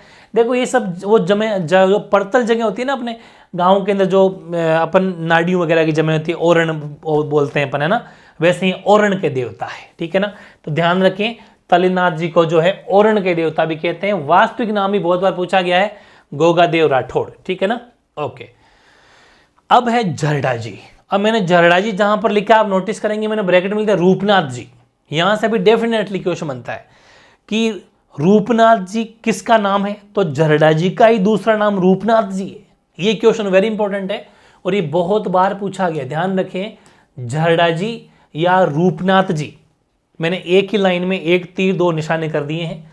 तो झरडा जी या रूपनाथ जी वेरी इंपॉर्टेंट है। एग्जाम में क्वेश्चन 2 तरीके से आ सकता है कि झरडा जी या रूपनाथ जी पाबू जी के भतीजे थे या फिर पाबू जी के बड़े भाई के बेटे थे, बात एक ही है। तो पाबू जी के भतीजे थे, ये मतलब बड़े भाई के लड़के थे पाबू जी के। ये वेरी इंपॉर्टेंट क्वेश्चन है, ठीक है। और जींदराव खींची, ठीक है ना, जायल का जो राजा था जिससे पाबू जी का युद्ध हुआ था, आपको पता ही है, ठीक है ना। तो जींदराव खींची जायल के राजा से, क्योंकि पाबू जी आपको पता है चौथे फेरे में चले गए थे, ठीक है। और केसर कालमी जो घोड़ी थी उनकी, जिसकी चारणी की उसकी गायों के छुड़ाने के लिए, ठीक है ना, जब युद्ध हुआ तो जिंदराव खींची जो इनका जीजा था, मान लीजिए बहनोई था, तो वही जिंदराव खींची को वापस मारेंगे झरडा जी, ठीक है। तो जिंदराव खींची को मारकर अपने पिता और चाचा, कौन चाचा समझ गए, बाबू जी, तो पिता और चाचा की हत्या का बदला लिया, ठीक है। किन्होंने, झरडा जी ने या फिर रूपनाथ जी ने। और एक सबसे बड़ा फैक्ट ये है, इनकी हिमाचल प्रदेश में भी पूजा होती है, बहुत इंपॉर्टेंट फैक्ट है ये। राजस्थान के बाहर में भी पूजा होने वाले जो हैं, वेरी इंपॉर्टेंट चीज़, यहाँ से डेफिनेटली क्वेश्चन आ जाते हैं ऐसे वाले, कि हिमाचल प्रदेश में बालकनाथ के रूप में, ध्यान रखना, हिमाचल प्रदेश में इनकी पूजा तो होती है, लेकिन बालकनाथ के रूप में जो है इनकी पूजा होती है झरडा जी के रूपनाथ जी, हिमाचल प्रदेश में। और इनके मंदिर जो है प्रसिद्ध मंदिर, एक तो कोलूमंड जो फलोदी में चला गया, जोधपुर में नहीं है, वेरी इंपॉर्टेंट फैक्ट, अब जोधपुर में नहीं है, फलोदी में चला गया कोलूमंड। और एक सिमुदड़ा नोखा मंडी बीकानेर, ठीक है ना। तो ध्यान रखें, सिमुदड़ा और कोलूमंड ये दो इनके प्रसिद्ध मंदिर हैं, झरडा जी और रूपनाथ जी। ध्यान रखें, पाबू जी के भतीजे हैं, जिंदराव खींची को मारकर अपने पिता और चाचा का बदला लेंगे, क्योंकि उन्होंने युद्ध में उनको मारा था। तो ये सब चीजें अपन को ध्यान रखनी है झरडा जी के बारे में, ठीक है। अगले केसरिया कुंवर जी। अब सबसे इंपॉर्टेंट फैक्ट, जैसे अपन ने पढ़ा था कि ये रामदेव जी के मौसेरे भाई थे, पीछे भी पढ़ा अपन ने कि पाबू जी के भतीजे थे, ठीक है। अब पढ़ रहे हैं गोगा जी के बेटे थे। ये क्वेश्चन तो डेफिनेटली आते हैं भाई, निम्न में से कौन से लोक देवता जो है गोगा जी के बेटे हैं? तो ये गोगा जी के बेटे हैं केसरिया कुंवर जी। अब गोगा जी खुद सर्परक्षक देवता है, तो उनके बेटे भी, सीधी सी बात है, पिता वाली चीजें वो गुण तो आना डेफिनेटली तय है। तो गोगा जी के बेटे हैं। और केसरिया कुंवर जी को भी मैंने आपको बताया था कि केसरिया कुंवर जी का भी एक चबूतरा या थान होता है गांव के अंदर, केसरिया कुंवर जी की पूजा होती है। और अगर किसी को सांप काट जाता है ना, जहरीला नाग काट जाता है, तो जो है वो सीधे केसरिया कुंवर जी के थान पर या चबूतरे पर जाते हैं।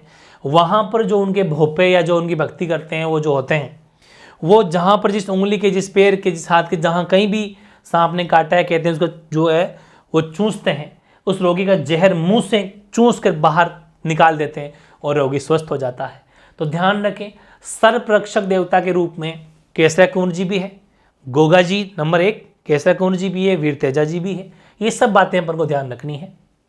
और इनका भोपा रोगी का जहर मुंह से चूस कर बाहर निकाल देता है, सीधा सीधा फैक्ट है। इनके थान पर सफेद रंग, वेरी इंपॉर्टेंट फैक्ट है, सफेद रंग का जो है ना, बेसिकली इनके थान पर सफेद रंग का ध्वज फहराया जाता है। इनके थान पर सफेद, प्योर व्हाइट सफेद रंग का ध्वज या झंडा जो है केसरिया कुंवर जी का होता है, आपने भी देखा होगा, वेरी इंपॉर्टेंट फैक्ट। नेक्स्ट लोक देवता हरिराम जी। हरिराम जी झोरडा चूरू, ध्यान रखना, झोरडा चूरू इनका मंदिर है। मेला भाद्रपद शुक्ल पंचमी को है, ठीक है। जोरडा कहीं के पर नागौर है, लेकिन जोरडा चूरू वाला ऑथेंटिक सोर्स है, देख लेना, कोई दिक्कत नहीं है, इसको चेक कर लिया मैंने, वैसे आप और कर लेंगे। तो जोरडा ना चूरू मेला जो है वो भाद्रपद शुक्ल पंचमी को बढ़ता है। और हरिराम जी भी सर्परक्षक देवता है।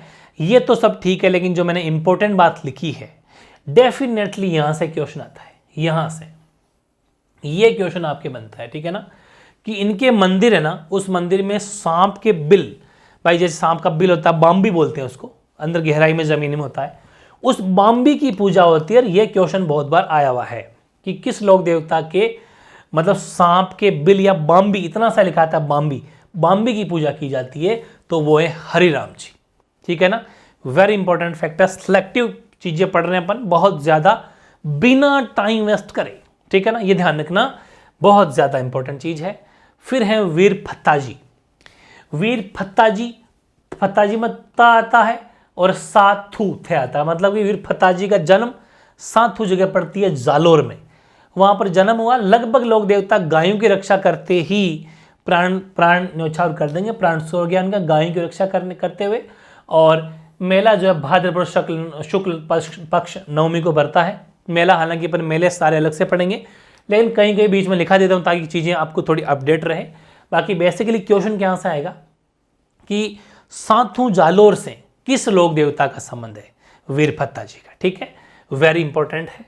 नेक्स्ट बात करता हूं मैं आलम जी को जेठ मल्होत्रा राठौड़, ये भी क्वेश्चन आया हुआ है, इंपॉर्टेंट है, जेठ मल्होत्रा राठौड़ या आलम जी, इनको आलम जी को जैतमल राठौड़ भी कहते हैं। और इनका मंदिर बेसिकली क्वेश्चन ये आता है कि जो आलम जी इनका मंदिर धोरीमन्ना बाड़मेर, कहाँ पर मंदिर है? धोरीमन्ना बाड़मेर। ये फैक्ट है, कहानियां यहाँ पर नहीं है, माहौल बनाने की जरूरत ही नहीं है। कहानियां नहीं तो फिर क्यों सीधे सीधे फैक्टों को ढंग से याद करें और इस हिसाब से याद करें, बार बार प्रैक्टिस करना, लाइव टेस्ट में छप जानी चाहिए पूरे पूरे दिमाग में एकदम, ठीक है। तो आलम जी जैतमल राठौड़, मंदिर धोरीमन्ना बाड़मेर।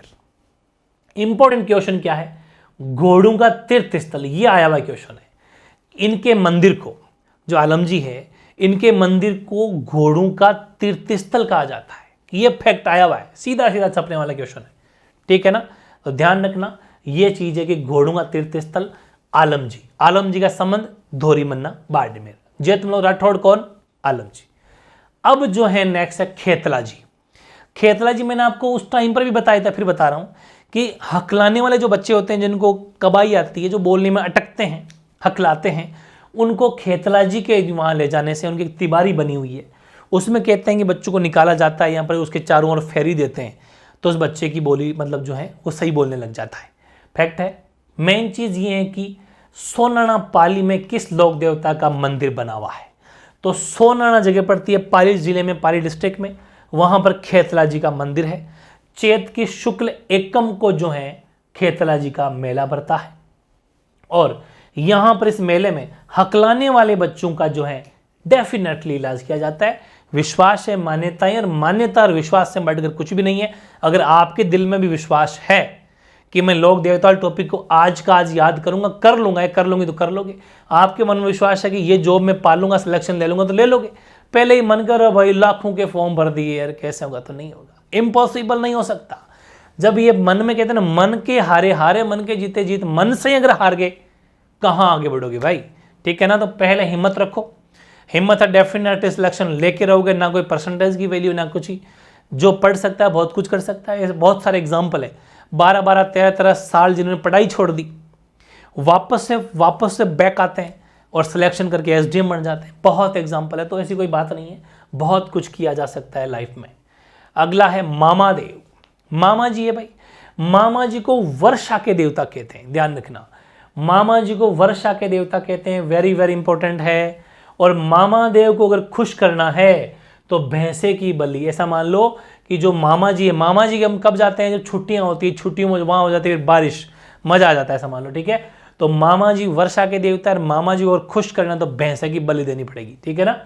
तो मामा देव को खुश करने के लिए भैंसे की बलि देनी पड़ती है, ये ध्यान रखना। ये तो फिर भी नहीं है, लेकिन ये फैक्ट इंपॉर्टेंट है, बहुत ज्यादा पूछा गया है।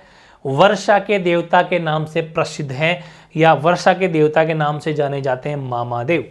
फिर दूसरा क्वेश्चन ये पूछा जाता है कि निम्न में से किस लोक देवता का मंदिर नहीं होता, बल्कि गांव के बाहर एक तोरण होता है जो लकड़ी का बना होता है। जो शादी के टाइम पर तोरण होता है, तोरण मारा जाता है दूल्हे के द्वारा, वैसा ही तोरण होता है, उस तोरण की पूजा की जाती है। कैसा भी आ जाएगी, कौन से लोग देवता, जिनमें कौन से लोग देवता है जिनमें जिनके तोरण की पूजा की जाती है, जिनके मंदिर नहीं होता। तो ये सब बातें, इनका मंदिर नहीं होता, बल्कि गांव के बाहर इनके तोरण जो कि लकड़ी का बना होता है, उस तोरण की पूजा की जाती है। ध्यान रखें, वेरी इंपॉर्टेंट है मामा देव, ठीक है। वर्षा के देवता, मंदिर नहीं होता, गांव के बाहर तोरण की पूजा की जाती है, तोरण लकड़ी का बना होता है। मामा देव को खुश करना तो भैंसे की बलि देनी पड़ेगी। अगला डूंग जी जवार जी, मस्त आदमी है। कुछ चीजें मस्त भी कह सकते हो, कुछ चीजें गलत भी कह सकते हो। पैसे वालों को लूटते, गरीबों में धन बांट दिया करते, एक तरीके से चोरी टाइप काम करते थे। लेकिन गरीबों के तो मसीहा बन गए ना, जो गरीब थे वो तो लागल चीजें गलत है। लेकिन देख लेते हैं डोंग जी जवार जी संबंध शेखावाटी से हैं भाई, ठीक है। सीकर के बाठोड पाटौदा गांव के सामंत थे दोनों। बाठोड पाटौदा गांव पड़ता है सीकर में, वहां के सामंत थे, ठीक है। शेखावाटी क्षेत्र मान लीजिए, शेखावाटी ऐसा भी आ जाता है कि मैंने शेखावाटी क्षेत्र क्यों लिखा, क्योंकि डोंग जी जवार जी का संबंध है शेखावाटी क्षेत्र से, सीकर से की बात है। अमीरों के धन को लूटकर गरीबों में बांट दिया करते थे, है ना। और इन्होंने बेसिकली अंग्रेजों की नसीराबाद छावनी भी लूट ली थी। सोचा कि गोरे हैं बेटे, लूट रहे हैं अपन को, इनको लूटते हैं, चलो बहुत हो गए, पैसा इकट्ठा, माल मिलेगा इनको। और अंग्रेजों की जो नसीराबाद छावनी उसको लूट लिया था, गरीबों में धन बांट दिया था। इनके सहयोगी भी थे, डोंगजी जवाहर जी की जो हेल्प करने वाले थे दोस्त, भाई ऐसे लोगों के दोस्त बहुत होते हैं, ठीक है ना, बहुत अच्छी इनकी गैंग पूरी होती है। तो लोहट जी जाट और करना जी मीणा इनके जो बेसिकली सहयोगी रहे हैं। मतलब वैसे तो और भी खूब है, लेकिन जो फेमस है जहाँ से क्वेश्चन आता है, जो ऑथेंटिक बुक्स में लिखा रहता है, बस उतना ही पढ़ना है अपन को। तो लोहट जी जाट और करना जी मीणा जो इनके सहयोगी हैं, जो इस ऐसे काम में इनकी मदद करते थे, ये भी ध्यान रखना। डोंगजी जवाहर जी, समन शेखावाटी क्षेत्र। भूरिया बाबा वेरी इंपॉर्टेंट है भाई। मीणा जाति में बहुत ज़्यादा इनकी मान्यताएं हैं, और भूरिया बाबा की मीणा जाति के लोग झूठी कसम नहीं खाते, ये ध्यान रखना, बहुत ज़्यादा मान्यता है। गोडवाड़ जो क्षेत्र है, भूरिया बाबा जो है गोडवाड़ क्षेत्र के मीणा जाति के इष्ट देव या आराध्य देव हैं। ध्यान रखना, गोडवाड़ क्षेत्र के, ये गोडवाड़ क्षेत्र क्या है, सारी बातें पढ़ेंगे अपन ज्योग्राफी में भी, तो यहाँ पर भी। वैसे ये सरोई वाला और अपना साउथ राजस्थान वाला पोर्शन है। मीणा जाति के लोग इनकी झूठी कसम कभी नहीं खाते। अब यहाँ पर गोमतेश्वर, ये जो फैक्ट है ये बहुत इंपॉर्टेंट फैक्ट है, ये ध्यान रखें आप। गोमतेश्वर महादेव का मंदिर, गोमतेश्वर महादेव का मंदिर चोटीला गांव या चांदीला गांव, एक ही बात है, चोटीला बोल दो चाहे चांदीला बोल दो, चोटीला या चांदीला गांव सिरोही में एग्जैक्ट ये जगह पड़ती है। वहां पर ये महादेव मंदिर बना, भूरिया बाबा का गोमतेश्वर महादेव मंदिर, ठीक है ना, ध्यान रखना। और ऐसा मान लीजिए भूरिया बाबा का ही है, तो ये यहाँ से वेरी इंपॉर्टेंट फैक्ट है। और एक क्वेश्चन ये है भाई कि एक पाप मुक्ति कुंड या मंदाकिनी कुंड बना हुआ है, जो अरनोद प्रतापगढ़ में बना हुआ है। और ये जो कुंड है, इस कुंड की एक मान्यता ये है कि इस कुंड की ये मान्यताएं व लोक मान्यता है कि इस कुंड में अगर एक बार डुबकी लगा ली जाए, ठीक है ना, भूरिया बाबा वाले पोर्शन में उनको पढ़ना है कि अगर एक बार डुबकी लगा ली जाए तो सारे पाप धुल जाते हैं। ऐसा जो है मीणा जाति के लोगों में या भूरिया बाबा के मतलब भक्त जो होते हैं ऐसा मानते हैं। तो वो कुंड भी जो बना हुआ है, मंदाकिनी कुंड या पाप मुक्ति कुंड, अरनोद प्रतापगढ़ है ना, यहाँ पर जो लक्की मेला भी भरता है, ओपन आगे जब मेले पढ़ेंगे तब पढ़ लेंगे। ये सारी बातें आपको भूरिया बाबा के बारे में जाननी है। गोडवाड़ क्षेत्र के मीणा जाति के इष्ट देव आराध्य देव है। मीणा जाति के लोग इनकी कभी झूठी कसम नहीं खाते। और गोमतेश्वर महादेव मंदिर जो बना हुआ है भूरिया बाबा का, वो चोटीला चांदीला गांव सिरोही में है। और पाप मुक्ति कुंड या मंदाकिनी कुंड जो अरनोद प्रतापगढ़ में, जहाँ पर जो है मतलब पाप ये जो है मुक्त हो जाता है वहाँ पर एक बार डुबकी लगाने से। फिर है कल्लाजी राठौड़, जानते होंगे भाई, 4 हाथों वाले देवता है ना। युद्ध के अंदर आपको पता है, ये पूरी बात लिखाऊंगा कि चित्तौड़ का तीसरा साका हुआ था 1567 में, जब अपन, हालांकि मैंने ये बातें इंडियन मिडाइवल हिस्ट्री जब पढ़ाई थी, 12 वीडियो जो शानदार है, एक घंटे के, उस समय ये चीज़ें बता रखी है। महाराणा उदय सिंह और अकबर के बीच में लड़ाई हुई थी 1567 में, चित्तौड़ में फिर तीसरा साका हुआ। और जयमल को कंधे पर जयमल को कंधे पर बिठाकर युद्ध लड़े थे, ठीक है, क्योंकि जयमल के पैरों में थोड़ी लग गई थी, तो उतना वो मतलब वो था, तो जयमल के कंधों पर बिठाया, खुद के दो हाथ जयमल के, इसलिए युद्ध किया था, इसलिए, और फिर वीरगति को प्राप्त हो गए थे। इसीलिए 4 हाथों वाले देवता कहते हैं कि 2 हाथ तो जयमल के, 2 हाथ खुद के, ठीक है। तो ध्यान रखें कि भक्त शिरोमणि मीरा इनकी चचेरी बहन थी। पहला फैक्ट तो ये, मीराबाई के बारे में बहुत कुछ जानते हैं, मीराबाई के बारे में और भी पढ़ेंगे आगे। तो जो भक्त शिरोमणि मीराबाई है वो इनकी चाचा की लड़की, मतलब चचेरी बहन थी। इनके गुरु का नाम योगी भैरवनाथ था, वेरी इंपॉर्टेंट फैक्ट है। और जब चित्तौड़ का तीसरा साका हुआ, क्योंकि अकबर के और उदय सिंह के बीच में जब लड़ाई, तो डेफिनेटली ये तो साका तो होना ही है। जब चित्तौड़ का तीसरा साका हुआ 1567 में, तब इन्होंने, कल्लाजी राठौड़ ने जयमल को अपने कंधे पे बिठा के युद्ध लड़ा था। इसीलिए इनको जब से 4 हाथों वाले देवता के नाम से जाना जाता है। तो कल्लाजी राठौड़ की 2 फेमस मतलब इनके बारे में कहा जाता है, फिर ये प्रसिद्ध हैं, 4 हाथों वाले देवता और शेष नाग का अवतार जो है कल्लाजी राठौड़ का ज़्यादा वेरी फेमस है। डेफिनेटली यहाँ से क्वेश्चन आएगा, बाहर नहीं जा सकता, इसको बात को ध्यान रखना है, वेरी इंपॉर्टेंट फैक्ट है। सामलिया डूंगरपुर में एक जगह पड़ती है, कल्लाजी राठौड़ के बारे में काफ़ी चीज़ें मैंने लिखी है। सामलिया डूंगरपुर में एक जगह पड़ती है, वहाँ पर काले मार्बल की, काले संगमरमर की प्रतिमा बनी हुई है कल्लाजी राठौड़ की। तो यहाँ से डेफिनेटली फैक्ट बन गया ये क्या, कि सामलिया, ध्यान रखें, सामलिया डूंगरपुर में एक जगह पड़ती है, काले एग्जाम में क्वेश्चन आएगा कि कल्लाजी राठौड़ की काले संगमरमर की मूर्ति कहां पर स्थापित है, तो सामल या डूंगरपुर में, ठीक है ना। और मंदिर के मुख्य सेवक क्या कहलाते हैं, बहुत इंपॉर्टेंट फैक्ट है, कल्लाजी राठौड़ के बारे में जबरदस्त क्वेश्चन आते हैं, ध्यान रखना। तो कल्लाजी राठौड़ के मंदिर के जो मुख्य सेवक होते हैं वो किरणधारी कहलाते हैं। क्या कहलाते हैं, किरणधारी, ये ध्यान रखना। और रनेला या रुणेला, ये देखो दोनों ही बातें हैं, रनेला या रुणेला भी बोला जाता है, रुणेला एक ही बात है, कैसा भी लिखा हो कोई फर्क नहीं पड़ता। रनेला या रुणेला चित्तौड़गढ़ में जगह पड़ती है, वहां पर कल्लाजी की सिद्ध पीठ है ना, सिद्ध पीठ होती है ना, सिद्ध पीठ या मान लो मुख्य पीठ है, प्रधान पीठ है। कहां पर, रनेला या रुणेला चित्तौड़। एग्जाम में क्वेश्चन आएगा कि किस लोक देवता का संबंध या प्रधान पीठ या मुख्य पीठ या मंदिर रनेला या रुणेला चित्तौड़गढ़ में है, तो कल्लाजी राठौड़, 4 हाथों वाले देवता, शेषनाग के देवता, ठीक है ना, ध्यान रखना। कल्लाजी का वैसे राठौड़ का जन्म सामियाना गांव नागौर में हुआ था, ध्यान रखना, ये नागौर डिस्ट्रिक्ट में पड़ती है जगह, सामियाना गांव नागौर में कल्लाजी राठौड़ का जन्म हुआ था।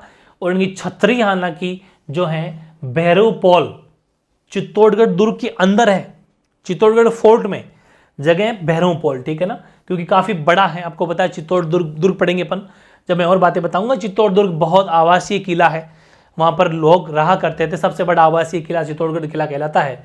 वहां पर भैरवपोल में जो है, चित्तौड़ दुर्ग में जो है कल्लाजी राठौड़ की छतरी बनी हुई है। ऐसा एग्जाम में क्वेश्चन आ जाए कि किस लोक देवता की छतरी किले के अंदर बनी हुई, तो चित्तौड़गढ़ किले के अंदर बनी हुई है भैरवपोल में।